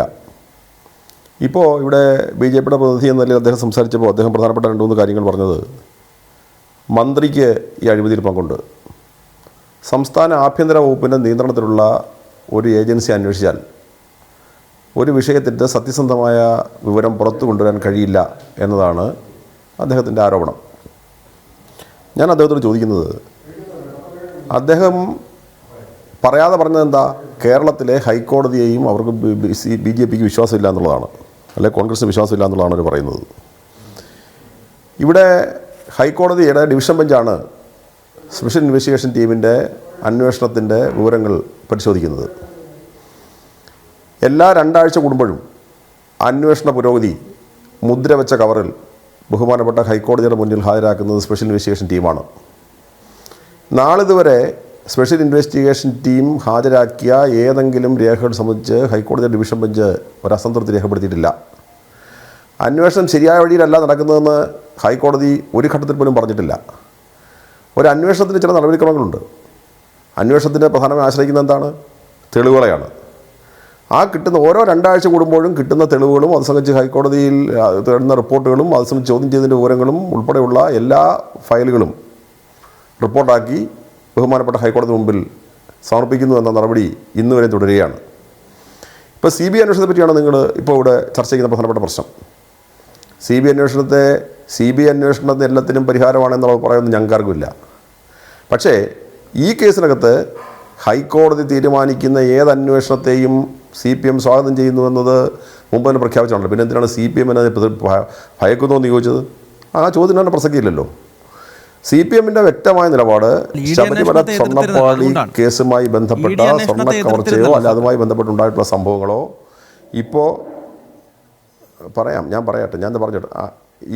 ED അന്വേഷണം ഏതെങ്കിലും സത്യസന്ധമായി നടക്കുന്നത് കേരളത്തിൽ എത്ര ED അന്വേഷണം നടന്നു? ഏതെങ്കിലും ഒരു കേസിൽ എൻഫോഴ്സ്മെൻറ്റ് ഡയറക്ടറേറ്റിന് എന്തെങ്കിലും ചെയ്യാൻ കഴിഞ്ഞോ? ഇപ്പം നിങ്ങളിപ്പോൾ ഈ സ്വർണ്ണക്കൊള്ളയെ സംബന്ധിച്ച് പറയുന്നല്ലോ. അതിനു മുമ്പ് ഒരു സ്വർണ്ണക്കേസ് വിവാദം കേരളത്തിലുണ്ടായിരുന്നല്ലോ. എന്താണ് നിങ്ങൾ പറഞ്ഞത്? ആദ്യം നിങ്ങൾ പറഞ്ഞു മുഖ്യമന്ത്രിയുടെ ഓഫീസ് തിരുവനന്തപുരം വിമാനത്താവളത്തിൽ കൂടെ സ്വർണ്ണം കടത്തുന്നതിനകത്ത് ബന്ധപ്പെട്ടു. ആദ്യം നിങ്ങൾ പറഞ്ഞു മുഖ്യമന്ത്രിയുടെ ഓഫീസാണ് ബന്ധപ്പെട്ടതെന്ന്. അതിന് ഒരാഴ്ച കഴിഞ്ഞപ്പോൾ നിങ്ങൾ മാറ്റി പറഞ്ഞു മുഖ്യമന്ത്രിയുടെ ഓഫീസല്ല, സ്പീക്കർ ശ്രീരാമകൃഷ്ണനാണ് സ്വപ്ന സുരേഷുമായി ബന്ധമുള്ളത്, അദ്ദേഹത്തിനാണ് സ്വർണ്ണക്കടത്തിൽ ബന്ധമുള്ളത് എന്ന് പറഞ്ഞു. അത് കഴിഞ്ഞ് എന്താ വീണ്ടും പറഞ്ഞത് സ്വർണ്ണക്കടത്തിൽ ബന്ധമുള്ളത് മന്ത്രി ജലീലിനാണ് സ്വർണ്ണക്കടത്തുമായി ബന്ധപ്പെട്ട ഏറ്റവും വലിയ ബന്ധമെന്ന് പറഞ്ഞു. എന്നിട്ട് പറഞ്ഞെന്താ ഖുറാനിലാണ് സ്വർണ്ണം കടത്തിയതെന്നുള്ള ആരോപണം കൂടി കേരളത്തിലെ പൊതുസമൂഹത്തിന് മുന്നിൽ ഈ BJPയും കോൺഗ്രസും അടങ്ങുന്ന സംഘം ഉയർത്തിക്കൊണ്ടുവന്നു. അത് കഴിഞ്ഞിട്ട് എന്ത് പറഞ്ഞു? ഖുറാനിലല്ല സ്വർണ്ണം കടത്തിയത്, ഈന്തപ്പഴത്തിലാണ് സ്വർണ്ണം കടത്തിയത് പുതിയ വാദമായി നിങ്ങൾ തന്നെ രംഗത്ത് വന്നത്. അത് കഴിഞ്ഞ് നിങ്ങൾ കറക്റ്റ് ഒരു കാര്യം കൂടെ പറഞ്ഞു, ഈന്തപ്പഴത്തിലല്ല ഈന്തപ്പഴത്തിൻ്റെ കുരു സ്വർണ്ണമായിരുന്നു എന്ന് വരെ പറഞ്ഞ അപസർപ്പക കഥയെ വെല്ലുന്ന കഥകൾ മെനഞ്ഞവരാണ് ഇവിടുത്തെ കോൺഗ്രസും BJPയും. അത് അന്വേഷിച്ചതാരാ? CBI അന്വേഷിച്ചില്ലേ? ED അന്വേഷിച്ചില്ലേ? കസ്റ്റംസ് അന്വേഷിച്ചില്ലേ? ഈ സ്വർണ്ണക്കടത്തുമായി ബന്ധപ്പെട്ട എന്താ ഇത്? പിണറായി വിജയൻ ജയിലിൽ പോയോ? മന്ത്രി ജലീൽ ജയിലിൽ പോയോ? അന്നത്തെ സ്പീക്കറായിരുന്ന ശ്രീരാമകൃഷ്ണൻ ജയിലിൽ പോയോ? എന്ത് നടന്നു കേരളത്തിൽ? ഏതെങ്കിലും പുകമറ സൃഷ്ടിക്കാൻ വേണ്ടി ഏതെങ്കിലും ഒരു ആക്ഷേപം ഉന്നയിച്ച് ഏതെങ്കിലും ഒരു അവ്യക്തമായ ഒരു നിഴലിൻ്റെ മറയിൽ ഒരിടത്ത് എവിടെയാ ശബരിമല കേസ് അങ്ങനെയല്ലോ. ഇപ്പോൾ വളരെ പ്രമുഖ നേതാക്കളല്ലേ ജയിലിൽ കിടക്കുന്നത്? ഇപ്പോൾ എന്ന് പറയുന്ന നിലയാണ്. ഞാനൊന്ന് പറഞ്ഞോട്ടെ, ഞാൻ പറഞ്ഞില്ല CPMൻ്റെ പ്രമുഖ നേതാക്കളെ എന്ന നിലയിൽ എന്താണ് ഹൈക്കോടതി പറഞ്ഞത്? എന്താണ് അന്വേഷണ റിപ്പോർട്ട് നിങ്ങളാലും കണ്ടോ? ഇപ്പോൾ പത്മകുമാറിനെ നടപടി എടുത്തിരുന്നതാണല്ലോ ഇവിടെ ആരോ ചർച്ചയിൽ പങ്കെടുത്ത പ്രശ്നം. പത്മകുമാറിനെ നടപടി എടുക്കണോ വേണ്ടയോ എന്നുള്ളതൊക്കെ പാർട്ടിയുടെ വിവിധ ഘടകങ്ങളുടെ പരിഗണനയിരിക്കുന്ന വിഷയമാണ്. അതിനെപ്പറ്റി ഒരു ആധികാരികമായ അഭിപ്രായം ഇപ്പോൾ ഞാൻ പറയുന്നത് ശരിയല്ല. പക്ഷേ ഒരു കാര്യം വളരെ വ്യക്തമായി മനസ്സിലായല്ലോ, പത്മകുമാറിനെതിരായി നാളിതുവരെ സ്പെഷ്യൽ ഇൻവെസ്റ്റിഗേഷൻ ടീം ഹൈക്കോടതിയിൽ ഫയൽ ചെയ്ത റിപ്പോർട്ടിനകത്ത് സൂപ്പർവൈസറി വാസുവിനെതിരായും സൂപ്പർവൈസറി ലാബ്സ് എന്നതിനപ്പുറമുള്ള ഒരു ആരോപണവും ഉയർന്നു വരാത്തതുകൊണ്ടാണല്ലോ നടപടി എടുക്കാതിരുന്നത്. സൂപ്പർവൈസറി ലാബ്സ് ഉണ്ടായിരുന്നതായിട്ട് ഞങ്ങൾ അഡ്മിറ്റ് ചെയ്യുന്നു. പക്ഷേ കോടതി ആ നിലയ്ക്ക് മറ്റൊരു തരത്തിലുള്ള ഏതെങ്കിലും ഒരു ഇഷ്യൂ അക്കാര്യത്തിലുണ്ടായി എന്ന നില സ്വീകരിക്കില്ല. പിന്നെ ഒരു കാര്യം വളരെ വ്യക്തമായി ഞങ്ങൾ പറയാം, CPMനെ സംബന്ധിച്ചിടത്തോളം ഒരിക്കലും വിശ്വാസം രാഷ്ട്രീയ ആയുധമല്ല. ഞങ്ങൾ നാളിതുവരെ ഏതെങ്കിലും വിശ്വാസത്തെ രാഷ്ട്രീയ ആയുധമാക്കി എടുത്തുകൊണ്ട് കേരളത്തിലെ സമൂഹത്തിന് മുമ്പിൽ രാഷ്ട്രീയ പ്രവർത്തനം നടത്തുന്നവരല്ല. കോൺഗ്രസും BJPയും എല്ലാ കാലവും വിശ്വാസത്തെ ആശ്രയിച്ച് വിശ്വാസങ്ങളെ മുതലെടുത്തുകൊണ്ട് വിശ്വാസങ്ങളെ സംബന്ധിച്ച് ഉയർത്തി കാണിച്ചുകൊണ്ട് കേരളത്തിലും രാജ്യത്തും അധികാരത്തിന് വേണ്ടി ശ്രമിക്കുന്നവരാണ്.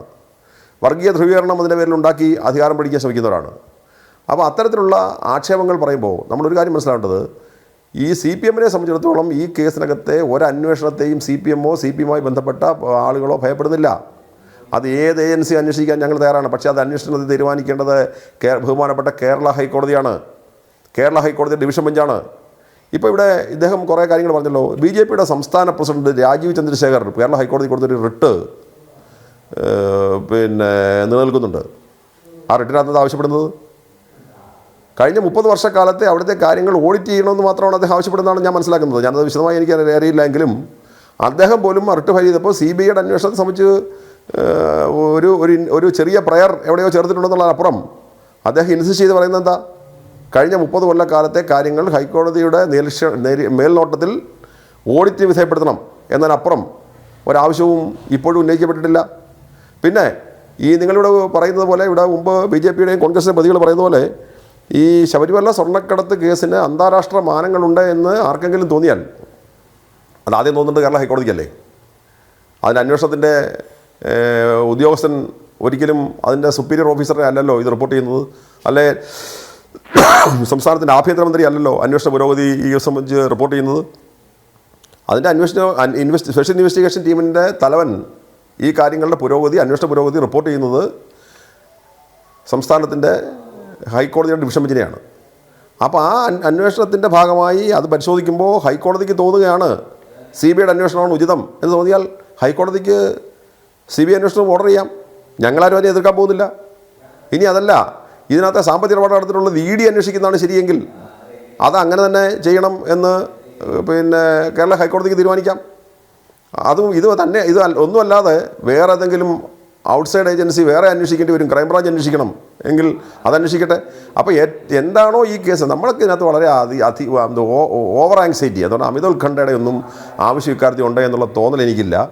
എൻ്റെ വളരെ വ്യക്തമായ അഭിപ്രായം ഈ കാര്യത്തിൽ ബഹുമാനപ്പെട്ട കേരള ഹൈക്കോടതിയുടെ ഡിവിഷൻ ബെഞ്ചിൻ്റെ നേതൃത്വത്തിൽ മേൽനോട്ടത്തിൽ നടന്നുകൊണ്ടിരിക്കുന്ന അന്വേഷണം, SIT നടത്തുന്ന അന്വേഷണം സംബന്ധിച്ച് ഇന്ന് വരെ കേരള ഹൈക്കോടതി ഡിവിഷൻ ബെഞ്ച് ഒരു അഭിപ്രായ വ്യത്യാസവും പറയാതെ, നിങ്ങളിപ്പോൾ പറയുമായിരിക്കും ഹൈക്കോടതി എന്തോ അഭിപ്രായ വ്യത്യാസം അത് പറഞ്ഞവിടെ ഒരു സിംഗിൾ ബെഞ്ച് ഒരു ജാമ്യാപേക്ഷ പരിഗണിക്കുമ്പോൾ പറഞ്ഞ അഭിപ്രായ വ്യത്യാസമാണ്. ആ ജാമ്യാപേക്ഷ പരിഗണിക്കുമ്പോൾ സിംഗിൾ ബെഞ്ച് പറഞ്ഞ അഭിപ്രായ വ്യത്യാസത്തെ പോലും കേരള ഹൈക്കോടതി ഡിവിഷൻ ബെഞ്ച് ഓൺ ചെയ്യുകയോ അതിനെ സംബന്ധിച്ചൊരു കമൻറ്റ് പറയാനോ തയ്യാറായിട്ടില്ല.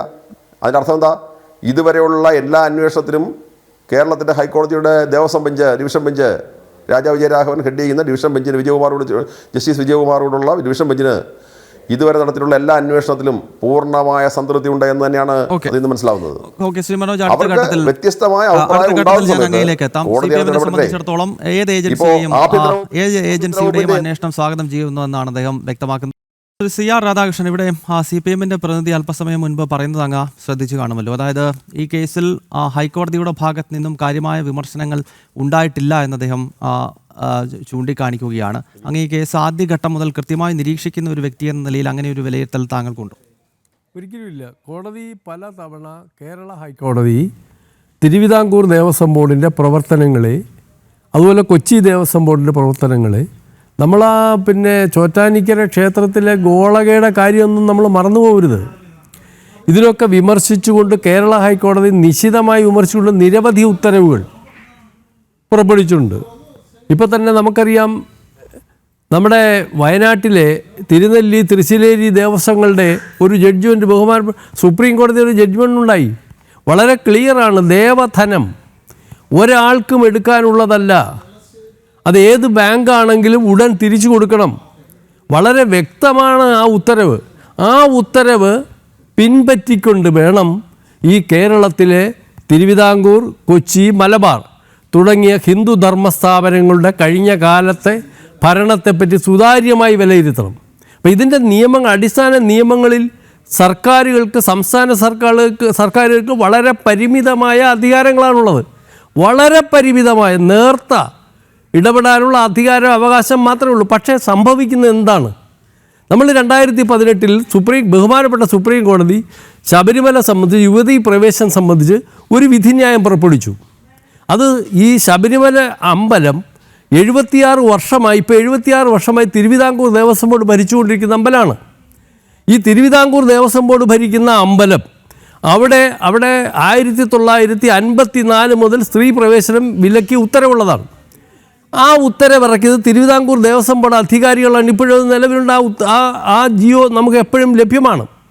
അതിൻ്റെ അടിസ്ഥാനത്തിൽ ഒരു ഉത്തരവ് ഇറങ്ങുമ്പോൾ ആ കേസ് വന്നപ്പോൾ അതിൽ അഫിഡവിറ്റ് സത്യവാങ്മൂലം കൊടുത്തതാരാണ്? വളരെ വളരെ വ്യക്തമായി ഒന്ന് പരിശോധിക്കൂ. ഇതിൻ്റെ സ്റ്റേക്ക് ഹോൾഡറായ തിരുവിതാംകൂർ ദേവസ്വം ബോർഡാണോ ഗവൺമെൻറ്റാണോ? അവിടെ മുതൽ ഒന്ന് പരിശോധിച്ചാൽ എനിക്ക് രാഷ്ട്രീയ ലക്ഷ്യങ്ങളൊന്നും ഇല്ലാത്തതുകൊണ്ട് ഞാൻ അതിലേക്ക് പോകുന്നില്ല. പക്ഷേ ഈ ജയചന്ദ്രൻ മാസ്റ്റർ പറഞ്ഞ എല്ലാ കാര്യങ്ങളോട് യോജിപ്പില്ല. ഒരു കാര്യം വളരെ വ്യക്തമാണ്. പല ഭരണത്തലവന്മാർ കഴിഞ്ഞ വർഷങ്ങളായി ഭരിച്ച് ഹിന്ദുധർമ്മ സ്ഥാപനങ്ങൾ, ഈ ചരിത്ര പ്രാധാന്യമുള്ള പൗരാണിക പ്രാധാന്യമുള്ള ഹിന്ദുക്കളുടെ ആരാധനാലയങ്ങൾ വലിയ നാശനഷ്ടങ്ങൾ ഉണ്ടാക്കിയിട്ടുണ്ടെന്നുള്ള കാര്യം ഒരു തർക്കവുമില്ല. 2018 ജഡ്ജ്മെൻറ്റിനെ തുടർന്നുണ്ടായ സംഭവം എന്താണ്? സംസ്ഥാന ഗവൺമെൻറ് ഇറക്കിയ ഒരു ഉത്തരവുണ്ട്.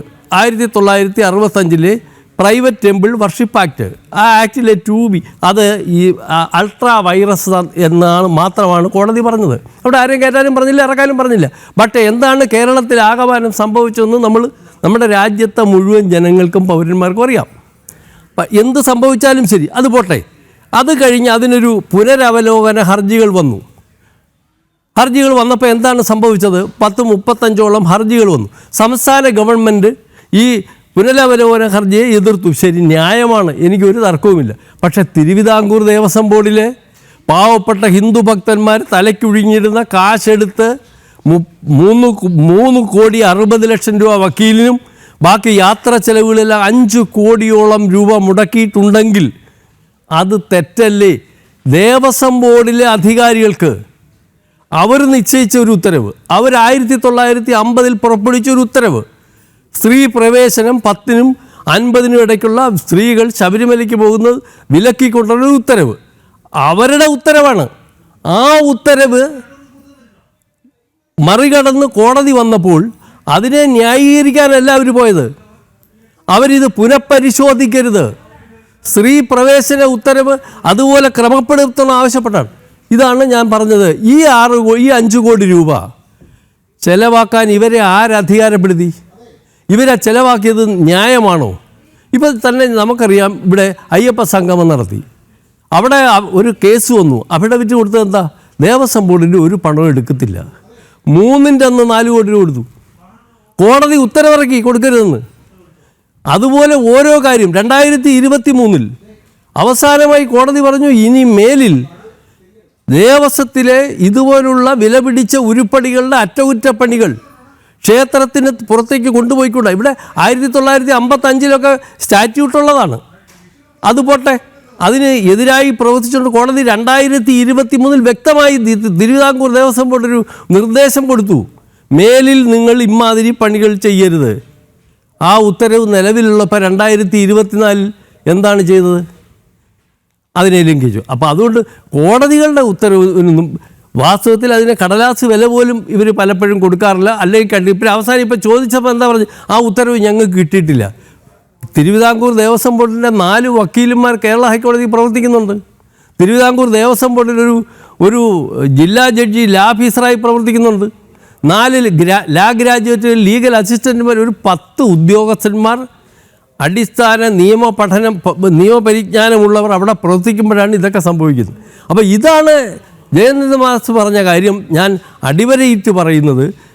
നമ്മൾ 1949 കവനൻ്റ്, ആ 22 ആർട്ടിക്കിളുള്ള കവനൻറ്റിൽ വളരെ വ്യക്തതയോടുകൂടി പറയുന്നുണ്ട്, ഇതിനെന്തെങ്കിലും ഡിസ്പ്യൂട്ട് ഉണ്ടായാൽ, ഈ സ്ഥാപനങ്ങൾ ആക്രമിക്കപ്പെട്ടാൽ, ഈ സ്ഥാപനങ്ങൾക്ക് നഷ്ടം സംഭവിച്ചാൽ കേന്ദ്ര ഗവൺമെൻറ് ഇടപെട്ടുകൊള്ളാം എന്നൊരു വ്യവസ്ഥ ഇതിനുണ്ട്. അതുകൊണ്ടാണ് ഞാൻ പറയുന്നത്, ഈ ഹിന്ദുധർമ്മ കേരളത്തിലെ ഈ ചരിത്ര പ്രാധാന്യമുള്ള പൗരാണിക പ്രാധാന്യമുള്ള അതുപോലെ തന്നെ ആരാധനാ പ്രാധാന്യമുള്ള മുഴുവൻ കാലഘട്ടത്തിലെ മുഴുവൻ തലമുറയുടെയും അടിസ്ഥാന സമ്പത്തായി ക്ഷേത്രങ്ങളുടെ ഭരണം അടിയന്തിരമായി ആവശ്യമായ പരിഷ്കാരങ്ങളോടുകൂടി ഈ കാലാകാലങ്ങളിൽ വരുന്ന രാഷ്ട്രീയ ഇതരമാക്കി കൊണ്ടുപോകാൻ പരിശ്രമം നടത്തേണ്ടതുണ്ട്. അതുകൊണ്ടാണ് ഞാൻ പലപ്പോഴും പറഞ്ഞത് കവനൻറ്റിലെ വ്യവസ്ഥ പ്രകാരം ഗവൺമെൻറ് ഇടപെടണം, കേന്ദ്ര ഗവൺമെൻറ് ഇടപെടണം. അപ്പോഴാണ് ആരോ പറയുന്നു കേന്ദ്ര ഗവൺമെൻറ് മതധർമ്മ സ്ഥാപനങ്ങളെ ഭരിക്കാൻ പറ്റില്ലെന്ന് ഏതോ ഒരു ചർച്ചയിൽ ഒരാൾ സംസാരിക്കുന്നത് കേട്ടു. ഇന്ത്യയിലെ ഏതാണ്ട് 5000-ഓളം മഹാക്ഷേത്രങ്ങളുടെ പ്രവർത്തനവും അറ്റകുറ്റപ്പണികളും പുരാവസ്തു വകുപ്പ് നിർവഹിക്കുന്നുണ്ട്. അവരുടെ പ്രൊട്ടക്റ്റഡ് മോണ്യുമെൻ്റായിട്ട് സംരക്ഷിക്കുന്നുണ്ട്. അതുപോലെ തന്നെ മാനവോപശേഷി മന്ത്രാലയം വളരെ പ്രാധാന്യമുള്ള ക്ഷേത്രങ്ങൾക്കെല്ലാം ഫണ്ട് കൊടുക്കുന്നുണ്ട്. അപ്പോൾ അതിനൊന്നും ഒരു കുഴപ്പമില്ല, അതിന് മതനിരപേക്ഷവും അപേക്ഷവും ഒന്നുമില്ല. അപ്പോൾ അതുകൊണ്ടാണ് ഞാൻ പറഞ്ഞത് ഇത് മതിയായ സമയമാണ്, മതിയായ കാലമാണ്. അടിസ്ഥാനപരമായി ഇതിൻ്റെ പിന്നിലേക്ക്, കാരണം ഈ സംസ്ഥാന ഗവൺമെൻറ്, കേരളത്തിലെ സംസ്ഥാന ഗവൺമെൻറ് ഉണ്ടാകുന്നതിന് മുമ്പ് 1950 വന്ന ഒരു സംവിധാനമാണിത്. അപ്പോൾ അതുകൊണ്ട് ഇത് ഒരു രാഷ്ട്രീയക്കാരെ ഞാൻ കുറ്റം പറയില്ല. പക്ഷേ ഇത് കാലാകാലങ്ങളിൽ വരുന്ന മതനിരപേക്ഷ ഗവൺമെൻറ്റുകൾക്ക് ഈ മതധർമ്മ സ്ഥാപനത്തിൻ്റെ ഭരണത്തിൽ ഇടപെടാനാവാത്ത വിധം നിയമനിർമ്മാണം നടത്തേണ്ട കാലം അതിക്രമിച്ചിരിക്കുകയാണ്. ഓക്കെ ശ്രീ രാധാകൃഷ്ണൻ സാർ, തൗഫീഖ് രാജൻ, ഇവിടെ ഈ കേന്ദ്ര ഏജൻസികളുടെ വരവിനെ പറ്റി നമ്മൾ ചർച്ച ചെയ്യുന്ന ഘട്ടത്തിൽ ഈ ശബരിമല സ്വർണ്ണ കവർച്ചയിൽ ഇപ്പോൾ കോൺഗ്രസും പ്രതിരോധത്തിലാണല്ലോ. കാരണം പുറത്തു വരുന്ന റിപ്പോർട്ടുകൾ ഈ വിഗ്രഹക്കടത്ത് എത്തി നിൽക്കുന്നത് റോമിലെ ഒരു കമ്പനിയുമായിട്ടും അതിന് നെഹ്റു പരിവാറിനുള്ള ബന്ധവുമായൊക്കെ ബന്ധപ്പെട്ടാണ്. മാത്രമല്ല നേരത്തെ തന്നെ ചില ചിത്രങ്ങൾ പുറത്തു വന്നിരുന്നു. ഉണ്ണികൃഷ്ണൻ പോറ്റിക്ക് ഈ കോൺഗ്രസ് നേതാക്കളുമായി പ്രത്യേകിച്ച് 10 ജൻപത്തിലേക്ക് കടന്നു ചെല്ലാനുള്ള സൗകര്യങ്ങൾ ഉണ്ടാക്കി കൊടുത്തതിനെ പറ്റിയൊക്കെയുള്ള ചിത്രങ്ങളും വാർത്തകളും ധാരാളം നമ്മൾ ചർച്ച ചെയ്തതാണ്. അപ്പോൾ കോൺഗ്രസ് കൂടി പ്രതിരോധത്തിൽ നിൽക്കുന്ന ഘട്ടത്തിലാണ് ഈ കേന്ദ്ര ഏജൻസികളുടെ വരവിനെ പറ്റി നമ്മൾ ചർച്ച ചെയ്യുന്നത്. ഗൗതം, ഞങ്ങൾക്കൊരു ആശങ്കയില്ല. ഞങ്ങൾ തുടക്കം മുതൽ പറഞ്ഞല്ലോ, ഏത് അന്വേഷണത്തെയും സ്വാഗതം ചെയ്യുന്നത്. അത് കേന്ദ്ര അന്വേഷണത്തെ, പ്രത്യേകിച്ച് CBI അന്വേഷണം, ബഹുമാനപ്പെട്ട ഹൈക്കോടതിയുടെ മേൽനോട്ടത്തിലുള്ള, ബഹുമാനപ്പെട്ട കോടതിയുടെ മേൽനോട്ടത്തിലുള്ള CBI അന്വേഷണം വേണം എന്ന് തുടക്കം മുതൽ ഈ വിഷയവുമായി ബന്ധപ്പെട്ട് ആവശ്യപ്പെടുന്നത് കേരളത്തിന്റെ പ്രതിപക്ഷമാണ്, UDF ആണ്. ഇനി അങ്ങ് ചോദിച്ച ചോദ്യത്തിലേക്ക്, ഇവിടെ ബഹുമാനപ്പെട്ട മുൻ കോൺഗ്രസ് അധ്യക്ഷ ശ്രീമതി സോണിയാഗാന്ധിയുമായി ഉണ്ണികൃഷ്ണൻ പോറ്റി നിൽക്കുന്ന ചിത്രങ്ങളടക്കമാണ് നമ്മൾ ഇത് കുറേയേറെ തവണ ചർച്ച ചെയ്തതും ഞാൻ മറുപടി പറഞ്ഞിട്ടുള്ളതുമാണ് ജനൻ TV-യിൽ തന്നെ. എങ്കിൽ പോലും ഞാൻ അതിലേക്ക് ഒരിക്കൽ കൂടി വരുന്നു. ബഹുമാനപ്പെട്ട ജയചന്ദ്രൻ മാസ്റ്റർ ഉൾപ്പെടെ ആ വിഷയവുമായി ബന്ധപ്പെട്ട് പ്രതികരണം നടത്തിയതിന്റെ അടിസ്ഥാനത്തിൽ, അതായത് എന്റെ വളരെ സിമ്പിൾ ആയിട്ടുള്ള ഒരു വർഷം ഞാൻ പറയാൻ ആഗ്രഹിക്കുന്ന ഒരു കാര്യം, ഇവിടെ ബഹുമാനപ്പെട്ട UDF-ന്റെ കൺവീനർ ശ്രീ അടൂർ പ്രകാശ് MP തന്നെ ഇന്നലെ കേരളത്തിലെ മാധ്യമങ്ങളെ കണ്ടപ്പോൾ വ്യക്തമാക്കിയിട്ടുണ്ട്. എന്താണ്, പോറ്റി സോണിയാഗാന്ധിയെ കാണാൻ പോയത് ശബരിമലയിലെ പ്രസാദം നൽകാനാണ്. ശരി, അത് പോയത് മുൻകൂർ അനുമതി വാങ്ങിയാണ് പോയത്. അനുമതി വാങ്ങിയത് താൻ അറിഞ്ഞിട്ടില്ല. കൂടെ ചെല്ലണമെന്ന് അഭ്യർത്ഥിച്ചപ്പോൾ തന്റെ മണ്ഡലത്തിലെ ആളായതുകൊണ്ടാണ് MP എന്നുള്ള നിലയിൽ പോയത്. കാട്ടുകള്ളനാണെന്ന് അറിഞ്ഞിരുന്നില്ല. ഏത് അന്വേഷണവുമായും സഹകരിക്കും. വളരെ കൃത്യ സ്റ്റേറ്റ്മെന്റ് അല്ലേ ഗൗതം? ഇവിടെ എന്താണ്, കഴിഞ്ഞ കുറച്ച് ദിവസം മുമ്പ് കേരളത്തിലെ ഇടത് നേതാക്കന്മാർ കൊട്ടിഘോഷിക്കുന്ന സാഹചര്യം ഉണ്ടായത്. അടൂർ പ്രകാശ് MPയെ SIT ചോദ്യം ചെയ്യാൻ പോകുന്നു. അടൂർ പ്രകാശ് MPയും ചോദ്യവിലയിൽ എന്ന് പറയുന്ന കൊട്ടിഘോഷിക്കുന്ന, പ്രത്യേകിച്ച് കേരളത്തിലെ ചില ഇടതുപക്ഷത്തോട് വല്ലാത്ത പ്രണയമുള്ള ചില മാധ്യമങ്ങളൊക്കെ കൊട്ടിഘോഷിക്കുന്ന സാഹചര്യം ഉണ്ടായി. ഗൗതം, ഇന്ന് ഈ നിമിഷം ജനൻ TV വിഷയം ചർച്ച ചെയ്യുന്ന ഘട്ടത്തിൽ പോലും ഇതുമായി ബന്ധപ്പെട്ട് SIT അടൂർ പ്രകാശ് MPയെ ചോദ്യം ചെയ്തോ എന്നതിനെ പറ്റി എനിക്കറിയില്ല. എന്തായാലും എന്റെ അറിവ് ശരിയാണെങ്കിൽ ഇന്ന് ഈ നിമിഷം വരെ അടൂർ പ്രകാശ് MPയെ ഈ ശബരിമല സ്വർണ്ണക്കൊള്ളയുമായി ബന്ധപ്പെട്ടുള്ള, അല്ലെങ്കിൽ അദ്ദേഹത്തെ ഉണ്ണികൃഷ്ണൻ പോറ്റിയുമായി കണക്ട് ചെയ്യുന്ന വിഷയവുമായി ബന്ധപ്പെട്ട് ചോദ്യം ചെയ്തിട്ടില്ല എന്നുള്ളതാണ് ഞാൻ മനസ്സിലാക്കുന്ന ഏറ്റവും പ്രധാനപ്പെട്ട കാര്യം. അദ്ദേഹം വളരെ ക്ലിയറായി നിങ്ങളോടക്കമുള്ള ജനൻ TV അടക്കമുള്ള മാധ്യമങ്ങളോടല്ലേ പറഞ്ഞത്, മാധ്യമങ്ങളെ അറിയിച്ച ശേഷം മാത്രമേ SIT-യുടെ ചോദ്യം ചെയ്യലിലേക്ക് പോവുകയുള്ളൂ. അതിനപ്പുറത്തേക്ക് കടകംപള്ളി സുരേന്ദ്രൻ ഒളിച്ചുപോയി തലയിൽ മുണ്ടിട്ട SIT-യുടെ അന്വേഷണ സംഘത്തിന് മുന്നിൽ ഹാജരായതുപോലെ ഏതായാലും അടൂർ പ്രകാശം പോയില്ല. കാരണം ഞങ്ങൾക്ക് ഈ വിഷയത്തിൽ യാതൊരു ആശങ്കയുടെ അടിസ്ഥാനമില്ല. ഞങ്ങളുടെ ഭാഗം ക്ലിയർ ആണ്. അതുകൊണ്ട് ഞങ്ങൾക്ക് ഒന്നിനെയും പേടിക്കാനില്ല. ഏത് അന്വേഷണത്തെയും വളരെ ക്ലിയറായി സ്വാഗതം ചെയ്യാൻ ഞങ്ങൾ ആഗ്രഹിക്കുന്നു. അതിനോടൊപ്പം തന്നെ ഇവിടെ ഇതൊക്കെ പറഞ്ഞു വെക്കുമ്പോൾ ബഹുമാനപ്പെട്ട ജയചന്ദ്രൻ മാസ്റ്ററിന് ഒരു കാര്യം ഓർമ്മിപ്പിക്കാൻ ആഗ്രഹിക്കുന്നു. അങ്ങേക്ക് ഈ പാതിവില തട്ടിപ്പ് കേസ് അങ്ങേക്ക് ഒരു കാര്യം സൂചിപ്പിക്കാൻ ആഗ്രഹിക്കുന്നു. അതായത് ഈ പാതിവില തട്ടിപ്പ് കേസ് അങ്ങ് മറന്നിട്ടുണ്ടാവില്ല. ഈ പാതിവില തട്ടിപ്പ് കേസിലെ പ്രതി ഒരു അനന്തു കൃഷ്ണൻ ഉണ്ട്. ആ അനന്തു കൃഷ്ണൻ ബഹുമാനപ്പെട്ട ഭാരതത്തിലെ പ്രധാനമന്ത്രി ശ്രീ നരേന്ദ്രമോദിയുമായി ഒപ്പം നിൽക്കുന്ന ചിത്രമുണ്ട്. അങ്ങേക്ക് പരിശോധിക്കാം. 1350 കേസുകളാണ്, FIR-കളാണ് ഈ അനന്തു കൃഷ്ണനെതിരെ ഉള്ളത്. ഉടനെ നമുക്ക് നരേന്ദ്രമോദിയെ, ബഹുമാനപ്പെട്ട ഭാരതത്തിലെ പ്രധാനമന്ത്രിയെ ഈ മുൻകാല പ്രാബല്യത്തോടു കൂടി, അല്ലെങ്കിൽ അദ്ദേഹം ഇതിന്റെ ഭാഗമാണ്, അദ്ദേഹത്തെ ചോദ്യം ചെയ്യണം എന്നൊന്നും നമുക്ക് പറയാൻ കഴിയില്ലല്ലോ. സ്വാഭാവികമായിട്ടും അപ്പൊ അത്തരത്തിലുള്ള കാര്യങ്ങൾ അടക്കം നിലനിൽക്കുന്നുണ്ട്. സോണിയാഗാന്ധിയെ കാണണമെന്ന് ചോദിച്ചാൽ, ഞാൻ കാണണമെന്ന് ആഗ്രഹിച്ചാൽ എനിക്ക് കാണാവുന്ന സാഹചര്യം ഉൾപ്പെടെ ഉണ്ട്. അങ്ങനെയൊക്കെ അത് സംബന്ധിച്ചുള്ള സാഹചര്യം അറിയാത്തത് കൊണ്ടാണ് ഇത്തരത്തിലുള്ള പ്രതികരണവുമായി രംഗത്ത് വരുന്നത്. അതിനപ്പുറത്തേക്ക് ഇവിടെ വളരെ കൃത്യമാണ്. എന്താണ് ഈ ഇത്തരത്തിൽ ഈ പ്രിയങ്ക ഗാന്ധിയുമായി ബന്ധപ്പെട്ട അടക്കം ഇറ്റലി ബന്ധങ്ങൾ അടക്കം അങ്ങ് സൂചിപ്പിക്കുന്ന ഒരു സാഹചര്യം ഉണ്ടായി. വളരെ കൃത്യമായി ഞാൻ പറയാൻ ആഗ്രഹിക്കുന്നു, ഇതുമായി ബന്ധപ്പെട്ട എന്റെ അറിവ് ശരിയാണെങ്കിൽ ഇതുമായി ബന്ധപ്പെട്ടുള്ള പ്രതികരണം നടത്തിയത് ബഹുമാനപ്പെട്ട BJP-യുടെ മുൻ സംസ്ഥാന പ്രസിഡന്റ് ശ്രീ K. സുരേന്ദ്രനാണ്. ഇത് സംബന്ധിച്ചുള്ള ആരോപണം മുന്നോട്ട് വെക്കുന്ന ഒരു സാഹചര്യം ഉണ്ടായത്. കഴിഞ്ഞ 12 കൊല്ലക്കാലമായി കേന്ദ്രം ഭരിക്കുന്നത് ആരാ? കോൺഗ്രസ് ഗവൺമെന്റ് അല്ല, BJP നേതൃത്വം നൽകുന്ന NDA ഗവൺമെന്റ് ആണ്. കേരളം ഭരിക്കുന്നത് കഴിഞ്ഞ 9.5 വർഷക്കാലത്തിലധികമായി ഇടത് ഗവൺമെന്റ് ആണ്. ഇത്തരത്തിൽ എന്തെങ്കിലും വിവരം ലഭിച്ചാൽ ഉടൻ തന്നെ അങ്ങക്ക് കേരളത്തിലെ പോലീസിനെ വിശ്വാസമില്ലെങ്കിൽ, കേരളത്തിലെ പോലീസ് സംവിധാനത്തെ വിശ്വാസമില്ലെങ്കിൽ കേന്ദ്ര ഇന്റലിജൻസിന് ഇത് സംബന്ധിച്ചുള്ള വിവരം നൽകാമല്ലോ. അതിനപ്പുറത്തേക്ക് ഇത് കേന്ദ്രം റിപ്പോർട്ട് ചോദിച്ചപ്പോ ഇറ്റലി കൊടുത്തില്ല. അത് കൊടുക്കാത്തത് സോണിയാഗാന്ധി കൊണ്ടാണ്, അല്ലെങ്കിൽ സോണിയാഗാന്ധിയുടെ ഇടപെടൽ കൊണ്ടാണ്, ഇല്ലെങ്കിൽ കോൺഗ്രസിന്റെ ഇടപെടൽ കൊണ്ടാണെന്നുള്ള വില കുറഞ്ഞ ആരോപണമാണ് അങ്ങ് ഉന്നയിക്കുന്നത്. കാരണം കഴിഞ്ഞ 12 വർഷക്കാലമായി ഭാരതം ഭരിക്കുന്നത്, ഇന്ത്യ ഭരിക്കുന്നത് BJP നേതൃത്വം നൽകുന്ന NDA അങ്ങനെയാണെങ്കിൽ ഈ ഉണ്ണികൃഷ്ണൻ പോറ്റി ഈ ശബരിമലയിൽ കയറി കൂടുന്നത് 2007-ലാണ്. അതിനുശേഷം നിങ്ങൾ എത്ര കാലം കേരളം ഭരിച്ചു? നിങ്ങൾ 2011 മുതൽ 2016 വരെ ഉമ്മൻചാണ്ടിയുടെ ഭരണമായിരുന്നില്ലേ? കോൺഗ്രസിന്റെ ഭരണമായിരുന്നല്ലോ. നിങ്ങൾക്ക് ഉണ്ണികൃഷ്ണൻ പോറ്റിയെ കണ്ടുപിടിക്കാൻ കഴിഞ്ഞില്ലേ? ഉണ്ണികൃഷ്ണൻ പോറ്റി ശബരിമലയ്ക്കൂടെ ഗൗതം, ഇത് സംബന്ധിച്ച് ശബരിമലയിൽ എപ്പോഴാണ് ഇത്തരത്തിൽ വലിയ കൊള്ള വ്യക്തമാകുന്ന സാഹചര്യം ഉണ്ടായത്? കൊള്ള നടന്നത് ഏത് കാലഘട്ടത്തിലാണ്? അങ്ങ് വർഷം പരിശോധിച്ചാൽ അങ്ങേക്ക് മനസ്സിലാവും. അതിനപ്പുറത്തേക്ക് ഞാൻ അങ്ങയോട് വളരെ സ്നേഹപൂർവ്വം സൂചിപ്പിക്കാൻ ആഗ്രഹിക്കുന്ന ഒരു കാര്യം, ഇവിടെ SIT സംഘത്തെ അന്വേഷണമില്ലെങ്കിൽ, വിശ്വാസമില്ലെങ്കിൽ ബഹുമാനപ്പെട്ട ഹൈക്കോടതിയിലും വിശ്വാസമില്ല എന്നുള്ളതാണ് ബഹുമാനപ്പെട്ട CPM പ്രതിനിധി ഉന്നയിച്ച ഒരു ആരോപണം, ഇല്ലെങ്കിൽ അദ്ദേഹം ഉന്നയിച്ച അദ്ദേഹത്തിന്റെ സ്റ്റേറ്റ്മെന്റ്. ഇവിടെ ബഹുമാനപ്പെട്ട കേരള ഹൈക്കോടതിയിൽ വിശ്വാസമില്ലെന്ന് ഒരാളും പറഞ്ഞിട്ടില്ല. ഇവിടെ SITക്ക് മേൽ വലിയ സമ്മർദ്ദം ചെലുത്താനുള്ള നീക്കം നടക്കുന്നുണ്ട്. അതിന് തെളിവാണ് ബഹുമാനപ്പെട്ട കടകംപള്ളി സുരേന്ദ്രനെ അടക്കം തെരഞ്ഞെടുപ്പ് കഴിയുന്നത് വരെ അദ്ദേഹത്തെ ചോദ്യം ചെയ്യാൻ വേണ്ടി, അല്ലെങ്കിൽ തെരഞ്ഞെടുപ്പ് അവസാനിച്ച് റിസൾട്ട് വരുന്നത് വരെ അദ്ദേഹത്തെ ചോദ്യം ചെയ്യാൻ വേണ്ടി കാത്തിരുന്നത് എന്നുള്ളത് വളരെ വ്യക്തമായിട്ടുള്ള കാര്യമാണ്. ബഹുമാനപ്പെട്ട ഹൈക്കോടതി തന്നെ എത്ര രൂക്ഷമായിട്ടുള്ള വിമർശനമാണ് ഈ അന്വേഷണ സംഘത്തിനെതിരെ തന്നെ ഉന്നയിക്കുന്ന ഒരു സാഹചര്യം ഉണ്ടായത്. അന്വേഷണ സംഘവുമായി ബന്ധപ്പെട്ട് ബഹുമാനപ്പെട്ട ഹൈക്കോടതിയുടെ സിംഗിൾ ബെഞ്ച് ആകട്ടെ, ഡിവിഷൻ ബെഞ്ച് ആകട്ടെ, ദേവസ്വം ബെഞ്ച് ആകട്ടെ, ഈ വിഷയവുമായി ബന്ധപ്പെട്ട എന്തെങ്കിലും തരത്തിലുള്ള ഒരു പ്രതികരണം നടത്തുന്ന അങ്ങ് തന്നെ സമ്മതിക്കുന്നുണ്ടല്ലോ. അപ്പൊ ഇവിടെ ബഹുമാനപ്പെട്ട ദേവസ്വം ബെഞ്ച് തന്നെയാണ് പറഞ്ഞത്, ഉന്നതിലേക്ക് അന്വേഷണം പോകണം. ഉണ്ണികൃഷ്ണൻ പോറ്റിയെ കൊണ്ട് മാത്രം അന്വേഷണം നിലനിൽക്കില്ല, ഇത് ചെയ്യിപ്പിച്ച ആളുകളിലേക്ക് അന്വേഷണം പോകണം. ആ കാലഘട്ടത്തിൽ ദേവസ്വം ബോർഡ് പ്രസിഡന്റ് പത്മകുമാർ അറസ്റ്റിലാണ്. ആ കാലഘട്ടത്തിൽ ദേവസ്വം ബോർഡ് മന്ത്രി കടകംപള്ളി സുരേന്ദ്രൻ പുറത്താണ്. അപ്പൊ സ്വാഭാവികമായിട്ട് ഇവർക്ക് എന്താണ്, വളരെ കൃത്യമാണ്. ഈ അന്വേഷണം മുന്നോട്ട് പോയാൽ, അന്വേഷണം ശരിയായ ദിശയിൽ മുന്നോട്ട് പോയാൽ ടിക്കറ്റുകൾ ഇനിയും തെറിക്കും. ജയിലിലേക്കുള്ള, കാരാഗ്രഹത്തിലേക്കുള്ള CPM നേതാക്കന്മാരുടെ ഘോഷയാത്ര തുടരുമെന്നുള്ള വ്യക്തമായ ബോധ്യത്തിന്റെ അടിസ്ഥാനത്തിലാണ് ഇവർ ഈ അന്വേഷണ സംഘത്തെ SIT അടക്കം വല്ലാത്ത രീതിയിൽ സമ്മർദ്ദത്തിലാക്കാനുള്ള നീക്കം നടത്തുന്നത്. ഗൗതം, ബഹുമാനപ്പെട്ട ഹൈക്കോടതിയുടെ നിരീക്ഷണം ഇല്ലായിരുന്നെങ്കിൽ ഈ കേസ് എന്നേ കഴിഞ്ഞു മാഞ്ഞു പോയതേ എന്നുള്ള കാര്യത്തിൽ ഒരു തർക്കത്തിന്റെ ആവശ്യമില്ല. ഇവിടെ മുൻപൊക്കെ ഇവരുടെ കേസ് അട്ടിമറിച്ചതുപോലെ ഈ കേസും തെളിവില്ല, യാതൊരു അടിസ്ഥാനവും ഇല്ല എന്ന് പറഞ്ഞ് ഇവിടെ എന്നേ അന്വേഷണം അവസാനിപ്പിച്ചേനെ. എന്താ ഇവിടെ ഈ സർക്കാരാണോ ഈ അന്വേഷണത്തിന് ബഹുമാനപ്പെട്ട ഹൈക്കോടതിയിൽ ശുപാർശ ചെയ്തില്ലെങ്കിൽ ഹൈക്കോടതിയിൽ ആവശ്യപ്പെട്ടത്? അല്ലല്ലോ. ഹൈക്കോടതിയിൽ ഇതുമായി ബന്ധപ്പെട്ടുള്ള സാഹചര്യം ഉണ്ടാകുന്നത് ബഹുമാനപ്പെട്ട ശ്രീ മുൻ ദേവസ്വം ഡെപ്യൂട്ടി കമ്മീഷണർ അടക്കം ഇവിടെ സൂചിപ്പിക്കുന്ന സാഹചര്യം ഉണ്ടായി. ശബരിമലയിൽ ഈ 2025 ഇത്തരത്തിൽ എന്താണ് ദ്വാരപാലക വിഗ്രഹങ്ങൾ വീണ്ടും സ്വർണം പൂശാൻ വേണ്ടി കൊണ്ടുപോകുന്ന സാഹചര്യം ഉണ്ടായപ്പോ ആ ഘട്ടത്തിൽ ഇവിടെ കൃത്യമായിട്ടുള്ള അനുമതി വാങ്ങാതെയാണ് ശബരിമലയിലെ ജില്ലാ ജഡ്ജി ചുമതലയുണ്ട്, അദ്ദേഹത്തിന്റെ അടക്കം അനുമതി വാങ്ങാതെയാണ് പോയത് എന്നുള്ള ഘടകമുണ്ടായപ്പോ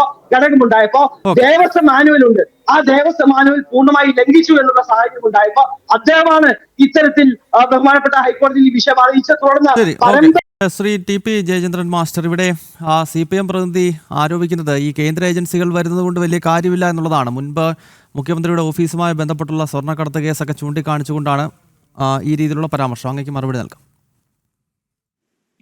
നോക്കൂ ഗൗതം, അതിൽ അത്ഭുതപ്പെടാനൊന്നുമില്ല. അങ്ങനെ അദ്ദേഹത്തിന് പറയാൻ കഴിയുകയുള്ളൂ. അദ്ദേഹത്തിന്റെ വാദഗതികളെ നമുക്കൊന്ന് പരിശോധിക്കാം. ആദ്യം അദ്ദേഹം പറയുന്നു, ഇതിൽ CPM-ന്റെ പ്രതികളൊന്നുമില്ല, സ്വാഭാവികമായിട്ടുണ്ടാകുന്ന ചില പ്രവർത്തനങ്ങൾ മാത്രമാണ്. ഞാൻ ചോദിക്കുന്നത്, 2 ദേവസ്വം പ്രസിഡന്റുമാർ ഏത് തരത്തിലുള്ള പാർട്ടിയുടെ പ്രവർത്തകന്മാരും വിശ്വസ്തരുമാണ്. അദ്ദേഹം കേരളത്തിലെ മുഖ്യമന്ത്രിമാർക്കും CPM-ന് ഏറ്റവും പ്രിയപ്പെട്ടവരല്ലേ? അവരെ വെറുതെയാണോ ഇപ്പോൾ പിടിച്ചകത്തിട്ടിരിക്കുന്നത്? മാത്രമല്ല, അവർ ജാമ്യം തേടി എത്ര നാളുകളായി നടക്കുന്നു. എന്തുകൊണ്ടാണ് ഈ പ്രതികൾ ഇവർ നിരപരാധികളോ കേവലം സംശയിക്കപ്പെടുന്നവർ മാത്രമോ ആയിരുന്നുവെങ്കിൽ എന്തുകൊണ്ടാണ് ഇവർക്ക് ഇതുവരെ ജാമ്യം കിട്ടാനുള്ള മുഴുവൻ അപേക്ഷകളും തിരസ്കരിക്കുന്നത്? പാർട്ടിക്ക് കൃത്യമായ ബന്ധവും സഹകരണവും സംരക്ഷണവും ഒരുക്കിയതിന്റെ പേരിലല്ലേ ഈ ഒരു അനുഭവം ഉണ്ടായത്? രണ്ടാമത് താങ്കൾ പറയുന്നു ഞങ്ങൾ ആരും കോടതിയുടെ വിശ്വാസ്യതയെയോ അന്വേഷണത്തെയോ ഞങ്ങൾ ആരും ചോദ്യം ചെയ്യുന്നില്ല. പക്ഷെ കോടതിയുടെ ചില പരാമർശങ്ങൾ നമ്മളിവിടെ പരിശോധിക്കുന്നത് നന്നായിരിക്കും. നോക്കൂ, ബഹുമാനപ്പെട്ട കോടതി കഴിഞ്ഞ ഫെബ്രുവരി 21/10/2025 കൂടിയിട്ടാണ് ഈ കേസ് കേരളത്തിലെ പൊതുമണ്ഡലത്തിൽ ഏറ്റവും അധികം ശ്രദ്ധിക്കപ്പെടുന്നത്.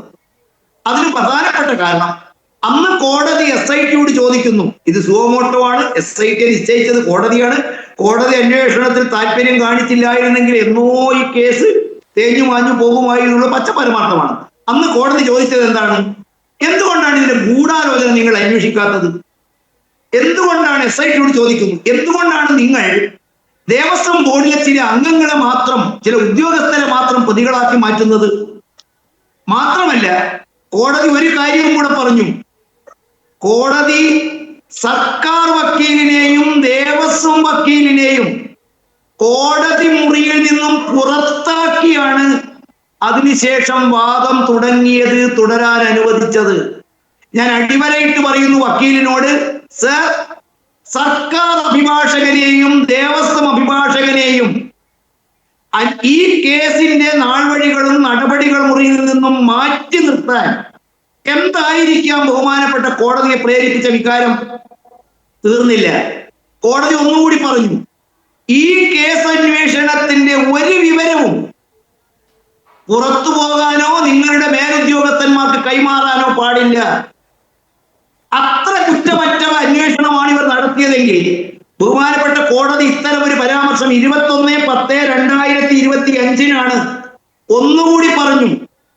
ദേവസ്വം മിനിറ്റ്സ് പിടിച്ചെടുക്കണം, മേൽത്തട്ടിൽപ്പെട്ട ഉന്നതരെയും ബോർഡിനെയും ഉന്നതരെ കുറിച്ച് ഗൂഢാലോചനയെ കുറിച്ചും അന്വേഷിക്കണം. വളരെ കൃത്യമായ ഡയറക്ഷൻസ് കോടതി കൊടുത്തില്ലായിരുന്നെങ്കിൽ എന്താകുമായിരുന്നു ഈ കേസിന്റെ അവസ്ഥ? വീണ്ടും ഞാൻ അഡ്വക്കേറ്റ് മനോജിന്റെ ശ്രദ്ധയിൽ ഡിസംബർ 5 കോടതി ഇടക്കാലം നടത്തിയ ചില രൂക്ഷമായ വിമർശനങ്ങളും പരാമർശങ്ങളും നിങ്ങൾ ശ്രദ്ധയിൽപ്പെടുത്തുന്നു. ഡിസംബർ 5 ശേഷം ആദ്യഘട്ടത്തിൽ കേസന്വേഷണം അത്യാവശ്യം നന്നായിട്ട് പോയി. ഡിസംബർ 5 സീരിയസ് സ്റ്റാഗ്നേഷൻ ഉണ്ട്. എന്താണ് മനോജ് സാറേ ആ വാക്കിന്റെ അർത്ഥം? ഗുരുതരമായ മരവിപ്പ് കേസന്വേഷണത്തിൽ SIT തുടരുന്നു. ഇത് അവസാനിപ്പിക്കണം. ഉദാഹരണത്തിന് ചില പ്രതികളെ വിജയകുമാറിനെയും ശങ്കർദാസിനെയും അറസ്റ്റ് ചെയ്യാത്തത് എന്താണ്? കൃത്യമായി കോടതി ചോദിച്ചു. കോടതി അതൃപ്തി രേഖപ്പെടുത്തി. വമ്പൻ സ്രാവുകളിലേക്ക് കോടതി ഉപയോഗിച്ച പദം ബിഗ് ഫിഷസ്. എന്തുകൊണ്ടാണ് വമ്പൻ സ്രാവുകളിലേക്ക് നിങ്ങളുടെ അന്വേഷണം നീളാത്തത് എന്ന് പറഞ്ഞാൽ എവിടെയൊക്കെയോ ചില ഇടപെടലുകൾ, എവിടെയൊക്കെയോ ചില എന്താ പറയുക വിദൂര നിയന്ത്രണങ്ങൾ, കാണാച്ചരടുകൾ ഉണ്ടായി എന്ന് കോടതിക്ക് ബോധ്യപ്പെട്ടത് കൊണ്ടല്ലേ സംസ്ഥാന വക്കീലന്മാരെയും സർക്കാർ വക്കീലും പോലീസ് ദേവസ്വം വക്കീലിനോടും കടന്നു പുറത്ത് എന്ന് പറയാതെ കോടതി പറഞ്ഞു. എന്തുകൊണ്ടാണ്? ഇടപെടൽ ഉണ്ടായി എന്നതല്ലേ. ഇനി ED അന്വേഷണത്തിന് ഫയലുകൾ ചോദിച്ചപ്പോൾ എന്തായിരുന്നു സംസ്ഥാന സർക്കാരിന്റെ നിലപാട്? EDക്ക് എങ്ങനെയാണ് രേഖകൾ കിട്ടിയത്? കോടതിയിൽ പോയതിനു ശേഷമല്ലേ, നിയമപോരാട്ടത്തിലൂടെയല്ലേ. അതുകൊണ്ട് ചാനലുകളിൽ വന്ന് ഞങ്ങൾ സത്യത്തിന് വേണ്ടിയാണ്, ധർമ്മത്തിന് വേണ്ടിയാണ്, നീതിക്ക് വേണ്ടിയാണ്, അഴിമതിക്കെതിരാണ് എന്നൊക്കെ പറയുമ്പോൾ എവിടെയൊക്കെയോ ആരെയൊക്കെയോ സംരക്ഷിക്കുന്നുണ്ട് എന്ന് SIT പോലും സംശയിക്കുന്നില്ലേ? രാജ്യാന്തര ഗൂഢാലോചന കോടതി പറഞ്ഞുവോ? ഒരു പരാമർശമില്ലേ? സുഭാഷ് കപൂറിന്റെ മാതൃകയിലാണ് ഈ ആന്റിക് വാല്യൂള്ള മൂല്യമുള്ള വസ്തുക്കളുടെ കള്ളക്കടത്ത് നടന്നത് എന്ന് കോടതി പരാമർശത്തിന്റെ സൂചനയുടെ അർത്ഥം എന്താണ്? ആരാണ് സുഭാഷ് കപൂർ? അന്താരാഷ്ട്ര വിഗ്രഹ പുരാവസ്തു കൊള്ളക്കാരനല്ലേ? അദ്ദേഹത്തിന്റെ മോഡലിലാണ് ഈ കൊള്ള എന്ന് കോടതി പരാമർശിച്ചിട്ടുണ്ടെങ്കിൽ അന്വേഷണം വേണ്ട രൂപത്തിൽ മുന്നോട്ട് പോകുന്നില്ല എന്ന് കോടതിക്ക് തോന്നിയതിന്റെ, പക്ഷെ കോടതിക്ക് പരിമിതികൾ ഉണ്ടാകും. ഒരു അന്വേഷണ ഏജൻസിയെ സംശയത്തിന് മുൾമുനയിൽ നിർത്തുന്നത്, അവരുടെ മേൽനോട്ട് നടക്കുന്ന അന്വേഷണം തള്ളിപ്പറയുന്നതിൽ സ്വാഭാവികമായിട്ടും അവർക്കുണ്ടാകാം. പക്ഷെ ഇപ്പോൾ അവസാനം അവർ എത്തിയിരിക്കുന്നത് എന്താണ്? പിന്നെ താങ്കൾ ഒരു കാര്യം ആരോ പറയുന്നത് കേട്ടു, അറിവില്ലായ്മ ഒരു തെറ്റൊന്നുമല്ല, പക്ഷെ മനഃപൂർവ്വം കളവ് പറയരുത്. BJP-യുടെ അധ്യക്ഷൻ ഓഡിറ്റാണ് ആവശ്യപ്പെട്ടിരിക്കുന്നത് എന്ന്. ഇത് എവിടെ നിന്ന് കിട്ടിയ വിവരമാണെന്ന് എനിക്കറിയില്ല. ലഭ്യമായ എല്ലാ മാധ്യമങ്ങളിലും വന്നിട്ടുണ്ട്. CBI അന്വേഷണം തന്നെയാണ്. നേരിട്ട് CBIക്ക് അന്വേഷണം ഏറ്റെടുക്കാൻ പറ്റില്ല. ഒന്നുകിൽ സംസ്ഥാന സർക്കാർ ശുപാർശ ചെയ്യണം, അതല്ലെങ്കിൽ കോടതിയുടെ ഉത്തരവിലൂടെ മാത്രമേ CBIക്ക് അന്വേഷണം ഇടപെടാൻ പറ്റുകയുള്ളൂ. അതിനുവേണ്ടിയുള്ള തുടക്കമാണ് BJP-യുടെ അധ്യക്ഷൻ കൊടുത്തത്. അതുമായി ബന്ധപ്പെട്ട നോട്ടീസുകൾ സംസ്ഥാന സർക്കാരിന് കിട്ടിയിട്ടുണ്ട്, ബന്ധപ്പെട്ടവർക്കും എല്ലാം അയച്ചിട്ടുണ്ട്. അതിൻ്റെ ഒന്നും ഒരു തർക്കവും ഇവിടെ നമുക്കില്ല. പിന്നീട് ഏതോ ഒരു കേസിൽ ഫോട്ടോ മാത്രം, ഞാനൊരു ഫോട്ടോയെ മാത്രം അധികരിച്ചുകൊണ്ട് കോൺഗ്രസിന്റെ സഹോദര, ഒരു ഫോട്ടോയുടെ അധികാരത്തിൽ മാത്രം ഞാൻ ഇവിടെ സംശയിക്കുന്നില്ല. പ്രധാനമന്ത്രിക്ക് എന്തെങ്കിലും സംശയിക്കുന്ന തെളിവുകൾ ഉണ്ടെങ്കിൽ പ്രധാനമന്ത്രിയെയും ചോദ്യം ചെയ്യുന്നതിൽ തെറ്റൊന്നുമില്ല. പണ്ടും ഈ പ്രധാനമന്ത്രിയെ സംശയിച്ച് ചോദ്യം ചെയ്തിട്ടുണ്ട്. ഒരു ബഹളവും BJP-ക്കാർ ഉണ്ടാക്കിയിട്ടില്ല. ആഭ്യന്തരമന്ത്രിയെ ചോദ്യം ചെയ്തിട്ടുണ്ട് മുമ്പ്. അതിനെക്കുറിച്ചും തടസ്സപ്പെടുത്താനോ അതിന്റെ അന്വേഷണത്തിൽ മുന്നോട്ട് പോവുകയോ നമ്മൾ ഉണ്ടായിട്ടില്ല. പക്ഷെ ഇവിടെ സംശയിക്കുന്നതിന്റെ കാരണം എന്താണ്? ഞാനൊരു പേര് വായിക്കാം. അലക്സാണ്ട്രിയ അക്ക അനുഷ്ക. സോണിയാഗാന്ധിയുമായി എന്തെങ്കിലും ബന്ധമുള്ള ഒരു വനിതയാണോ ഇവർ? ഇവർക്ക് ഒർബസാനോ സിറ്റിയിൽ ഗണപതി എന്ന പേരിലുള്ള ഒരു പുരാവസ്തു വിൽപ്പനശാലയുണ്ടോ? 2 എണ്ണം ഉണ്ട് അവർക്ക്. ഒന്ന് റിവോൾട്ടിലെ എത്തിരിക്കയിലും ഒബ്സാനോയിലെ സിറ്റി ഗണപതിയിലും.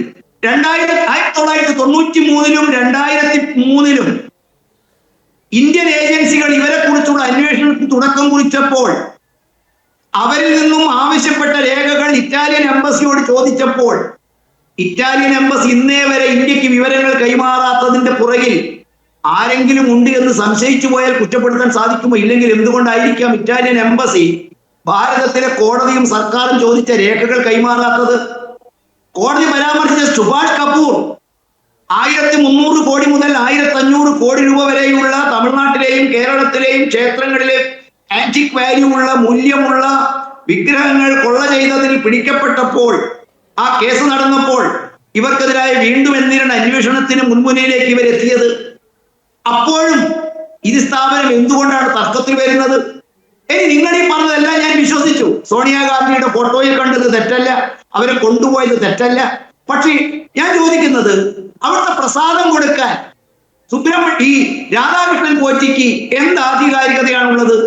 ഇത് പത്തനംതിട്ടയിലെ MP-ക്ക് അറിയാതെ പോകുമോ? അവിടുത്തെ ആധികാരികമായിട്ട് പ്രസാദം കൊണ്ടു കൊടുക്കാൻ അടൂർ പ്രകാശിന് ഇല്ലാത്ത എന്ത് യോഗ്യതയാണ് ഇത് കൈമാറാൻ അദ്ദേഹത്തിനുള്ളത്? അതും ഞാൻ തള്ളിക്കളയാം. ഈ പ്രസാദം കൈമാറുന്ന ബെല്ലാരിയിലെ കൊള്ള മുതലുകൾ കച്ചവടം ചെയ്യുന്ന ഗോവർദ്ധനന്റെ സാന്നിധ്യം എന്തിനാണ്? ആ ഉത്തരം നിങ്ങൾ നൽകുമോ? ശരി, ഈ പോറ്റി പോയത് പ്രസാദം കൊടുക്കാൻ അയക്കാൻ അർഹതയുണ്ടോ ഇല്ലയോ എന്നുള്ളത് വേറെ കാര്യം. ഞാൻ അത് വിട്ടു. അദ്ദേഹത്തിന്റെ കൂടെ ബെല്ലാരിയിലെ ഈ കൊള്ള മുതലുകൾ വാങ്ങി കോടികൾ ഈ ഇടപാടിലൂടെ സംശയത്തിന് മുൻപിൽ ഇപ്പോൾ ജയിലിൽ കഴിയുന്ന ഗോവർദ്ധനൻ ഈ യാത്രാ സംഘത്തിൽ എങ്ങനെയാണ് ഇടം പിടിച്ചത്? SPG അറിയാതെയാണോ, അന്വേഷിക്കാതെ ആയിരിക്കുമോ ഇവർക്ക് രണ്ടുപേർക്കും ഈ ഒരു അനുമതി നൽകിയത്? ഗോവർദ്ധനന്റെ സാന്നിധ്യം നമുക്ക് അങ്ങനെ സംശയിക്കാനും തള്ളിക്കളയാൻ സാധിക്കുമോ? അവർക്കൊരു സഹോദരിക്കൊരു അല്ലെങ്കിൽ കുടുംബ ബന്ധുവിനൊരു ആന്റിക് കച്ചവട സ്ഥാപനം ഇല്ലായിരുന്നുവെങ്കിൽ ഒരുപക്ഷെ ഈ ചോദ്യം ഇത്രയും ഉണ്ടാകുമായിരുന്നില്ല. മാത്രമല്ല, ഒറ്റ കാര്യം അവസാനിപ്പിക്കാം. ഈ മൗനം AICCയുടെ എന്തിനാണ് അവർ പുറത്തു വന്ന ഒരു പ്രസ്താവനയിലൂടെ ഇത് തള്ളി പറയാനോ ഇത് വെളിപ്പെടുത്താനോ തയ്യാറാവാത്തത്?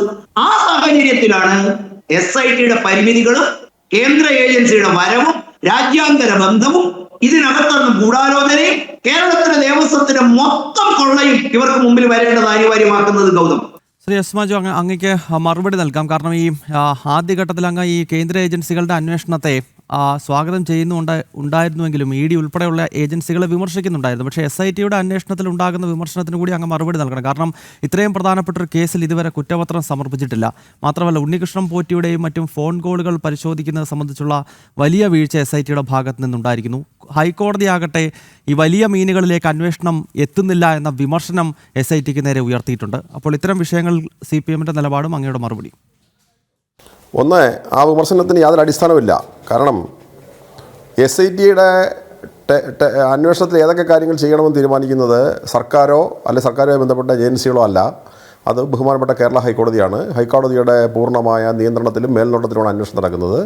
ആ അന്വേഷണത്തിൽ ഏതൊക്കെ പോരായ്മകളുണ്ട്, ഏതൊക്കെ കാര്യങ്ങളാണ് പരിഹാരം കാണേണ്ടതെന്നുള്ളതൊക്കെ സംബന്ധിച്ച് കൃത്യമായ നിർദ്ദേശങ്ങൾ ഹൈക്കോടതിയുടെ ഡിവിഷൻ ബെഞ്ച് കൊടുക്കുന്നുണ്ട്. ഒന്ന്.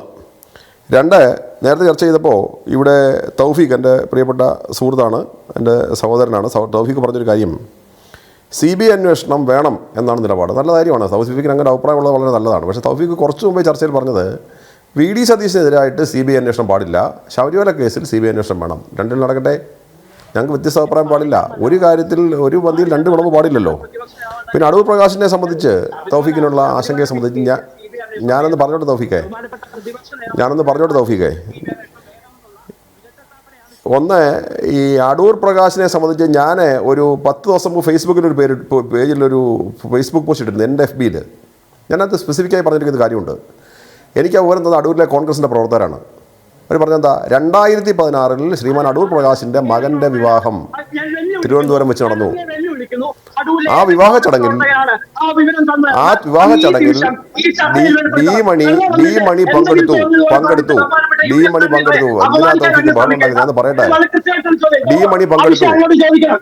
അതുകൊണ്ട് ആ വിവാഹ സമയത്തുണ്ടായിരുന്ന ഫോട്ടോകൾ സ്പെഷ്യൽ ഇൻവെസ്റ്റിഗേഷൻ ടീം പിടിച്ചെടുത്ത് അന്വേഷണം നടത്തിയാൽ നന്നായിരിക്കുമെന്ന എൻ്റെ FB പോസ്റ്റ് സംബന്ധിച്ച് തൗഫീഖ് ബോധപൂർവമായി എന്തിനാണ് 2-3 പറഞ്ഞ എന്താ, SITക്ക് മേൽ വലിയ സമ്മർദ്ദം വരുന്ന. ആരാ സമ്മർദ്ദം ചെലുത്തി? SITക്ക് മേൽ സമ്മർദ്ദം വരുന്നെങ്കിൽ SIT അത് എവിടെയെങ്കിലും റിപ്പോർട്ട് ചെയ്തിട്ടുണ്ടോ?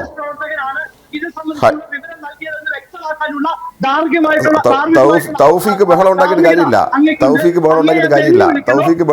കാര്യമില്ല. ഇപ്പോ ഈ നമുക്ക് ഹിതകരമല്ലാത്ത കാര്യം പറയുമ്പോൾ നമ്മൾ ബഹളം ഉണ്ടാക്കിയിട്ട് കാര്യമില്ല തൗഫീഖേ. ഞാൻ വളരെ സ്പെസിഫിക്കായി പറയുന്നു, UDF കൺവീനറായ അടൂർ പ്രകാശിന്റെ മകന്റെ വിവാഹത്തിന് ഡി മണി പങ്കെടുത്തില്ല എന്നുള്ളത് സംബന്ധിച്ച് അടൂർ പ്രകാശ് തന്റെ മകന്റെ വിവാഹത്തിന്റെ ഫോട്ടോ അടക്കമുള്ള റെക്കോർഡുകൾ പുറത്തുവിടട്ടെ. അപ്പോൾ നമുക്കത് വ്യക്തത വരും. അതിന്റെ ബന്ധം കുറച്ചുകൂടെ പറഞ്ഞുതരാം. അടൂർ പ്രകാശിന്റെ മകന്റെ അമ്മായിയച്ഛൻ എന്നുള്ളത് തിരുവനന്തപുരത്തെ ഒരു പ്രമുഖ വ്യവസായിയാണ്. അദ്ദേഹത്തിന് AIADMK വഴിയുള്ള തമിഴ്നാട് ബന്ധം വഴിയാണ് ഡി മണി ഈ വിവാഹത്തിൽ പങ്കെടുത്തത്. അതൊക്കെ തൗഫീഖ് വരും കാലങ്ങളിൽ പുറത്തു വരാൻ പോകണം. അതുകൊണ്ടാണ് തൗഫീഖിന് ഇത്ര ആശങ്ക. അതും വരും കാലങ്ങളിൽ പുറത്തു വരും. ഡി മണിക്ക് ഉണ്ണികൃഷ്ണൻ പോറ്റിക്കും ഡി മണിക്ക് ഉൾപ്പെടെയുള്ള ആളുകൾക്ക് സോണിയാഗാന്ധിയുടെ ജന്മത്തിലുള്ള അതിസുരക്ഷാ മേഖലയിൽ അപ്പോയിന്റ്മെന്റ് വാങ്ങിക്കൊടുത്ത് അവിടെ പ്രവേശനം നേടിക്കൊടുത്തത് ആരാണെന്നുള്ളതും പുറത്തു വരട്ടെ. എന്തിനാണ് അസ്വസ്ഥമാകുന്നത്? പിന്നെ ബഹുമാനപ്പെട്ട BJPയുടെ ജയചന്ദ്ര മാസ്റ്റർ പറഞ്ഞ 2-3 കാര്യങ്ങളിൽ, ഒന്ന്, തിരുവിതാംകൂർ ദേവസ്വം ബോർഡ് പ്രസിഡന്റുമാരും അത് പ്രതിയല്ലെന്നൊന്നും ഞാൻ പറഞ്ഞില്ല. ഇപ്പം നിലവിൽ പ്രതിപട്ടികയിൽ ചേർത്ത് അറസ്റ്റ് ചെയ്യപ്പെട്ടവർ പ്രതിയല്ലെന്ന് പറഞ്ഞാൽ പറയത്തക്ക സാഹചര്യമൊന്നും ഇല്ലല്ലോ. അവർ രണ്ടുപേരും പ്രതികൾ തന്നെയാണ്. അപ്പോൾ ആ രണ്ടുപേരും നിൽക്കുമ്പോൾ തന്നെ ഞാൻ വ്യക്തമായി പറഞ്ഞത്, CPM-നകത്തൊന്നും മറയ്ക്കാനോ ആരെങ്കിലും സംരക്ഷിക്കാനോ ഇല്ല. അന്വേഷണം ഹൈക്കോടതിയുടെ ഡിവിഷൻ ബെഞ്ചിൻ്റെ മേൽനോട്ടത്തിൽ നടക്കുന്ന അന്വേഷണത്തിൽ ആ ദേവസ്വം ബെഞ്ച് ഇന്ന് വരെ അന്വേഷണം സംബന്ധിച്ച് ഒരു പരാമർശം നടത്തിയില്ല. ജയചന്ദ്ര മാസ്റ്റർ പറഞ്ഞ പരാമർശം നടത്തുന്നത് ഒരു ബെയിൽ ആപ്ലിക്കേഷൻ പരിഗണിക്കുമ്പോൾ ഒരു സിംഗിൾ ബെഞ്ച് നടത്തിയ പരാമർശം സംബന്ധിച്ചാണ് സാർ ഇവിടെ സൂചിപ്പിച്ചത്. ഹൈക്കോടതി ഇതിനെ സംബന്ധിച്ച് വിമർശനം പറഞ്ഞു എന്ന് പറയുന്നത് അതിനകത്താണ്. അല്ലാതെ ദേവസ്വം ബോർഡിൻ്റെ സ്പെഷ്യൽ അന്വേഷണ ടീമിൻ്റെ അന്വേഷണത്തെ സൂപ്പർവൈസ് ചെയ്യുന്ന, SITയുടെ അന്വേഷണത്തെ സൂപ്പർവൈസ് ചെയ്യുന്ന, SIT റിപ്പോർട്ട് ചെയ്യുന്ന ദേവസ്വത്തിൻ്റെ ബെഞ്ച് ഇക്കാര്യത്തിൽ ഒരു അഭിപ്രായവും നാളുവരെ പറഞ്ഞില്ല എന്ന കാര്യം സാർ കൂടി ജയചന്ദ്ര മാസ്റ്റർ കൂടി ബോധ്യപ്പെടണം. പിന്നെ ED അന്വേഷണത്തെ CPM എതിർക്കുന്നതെന്നുള്ള ചോദ്യത്തിനകത്ത് വളരെ പ്രസക്തമല്ലേ. ED ഏതെങ്കിലും ഒരു കേസിൽ കേരളത്തിൽ അന്വേഷണം നടത്തി ഇതുവരെ കുറ്റപത്രം സമർപ്പിച്ചോ? എല്ലാ കാലത്തും ED എന്ന് പറയുന്ന ഒരു ഏജൻസി കൊണ്ടുവന്നിട്ട് ഇവിടെ കുറേ ആളുകൾക്ക് ഒരു വാർത്താ പ്രാധാന്യം ഉണ്ടാക്കി കൊടുക്കുന്നതല്ലാതെ ഇന്ന് വരെയുള്ള കേരളത്തിൻ്റെ ചരിത്രത്തിൽ ED നടത്തി അന്വേഷണം നടത്തി എന്താ? ഇപ്പം നിങ്ങൾ കരുവന്നൂർ ബാങ്കിൽ ED അന്വേഷണം നടത്തിയല്ലോ, എന്തോ നടന്നു? ഏതെങ്കിലും ഒരു പാവപ്പെട്ട മനുഷ്യൻ്റെ നിക്ഷേപ തുക തിരിച്ചു കൊടുക്കാൻ നിങ്ങൾക്ക് പറ്റിയോ? കരുവന്നൂർ ബാങ്കിലെ നിക്ഷേപ തുക തിരിച്ചു കൊടുക്കാൻ വേണ്ടി സംസ്ഥാനത്തെ ഇടതുപക്ഷ ജനാധിപത്യ മുന്നണി ഗവൺമെൻറ് ആ ബാങ്കിലുണ്ടായ അരുതാത്ത പ്രവർത്തനങ്ങളെ സംബന്ധിച്ച് നടത്തിയ അന്വേഷണത്തെ തുടർന്ന് ഗവൺമെൻറ് വെച്ച കൺസോർഷ്യത്തിൽ നിന്ന് സമ്പാദിച്ച് സമാഹരിച്ച് ഇടതുപക്ഷ ജനാധിപത്യത്തിലുള്ള ഗവൺമെൻറ്റിൻ്റെ നേതൃത്വത്തിലുള്ള സർക്കാരും സഹകരണ വകുപ്പും ചേർന്ന സംവിധാനമാണ് ആ പൈസ തിരിച്ചു കൊടുക്കാനുള്ള ഇടപെടൽ നടത്തിയത്. ED അന്വേഷണം കൊണ്ട് ഈ പാവപ്പെട്ടവരുടെ പൈസയെ സംബന്ധിച്ച് എന്തെങ്കിലും പരിഹാരം ഉണ്ടാക്കാൻ കേന്ദ്ര സർക്കാരിനോ EDക്കോ കഴിഞ്ഞോ? ED സംബന്ധിച്ച് എല്ലാ കാലവും BJP-യുടെ ഒരു രാഷ്ട്രീയ ആയുധം എന്നതിനപ്പുറം ഏതെങ്കിലും നിങ്ങൾ കിഫ്ബിക്കെതിരായിട്ട് അന്വേഷണം നടത്താൻ വന്നല്ലോ, എന്ത് നടന്നു കേരളത്തിൽ?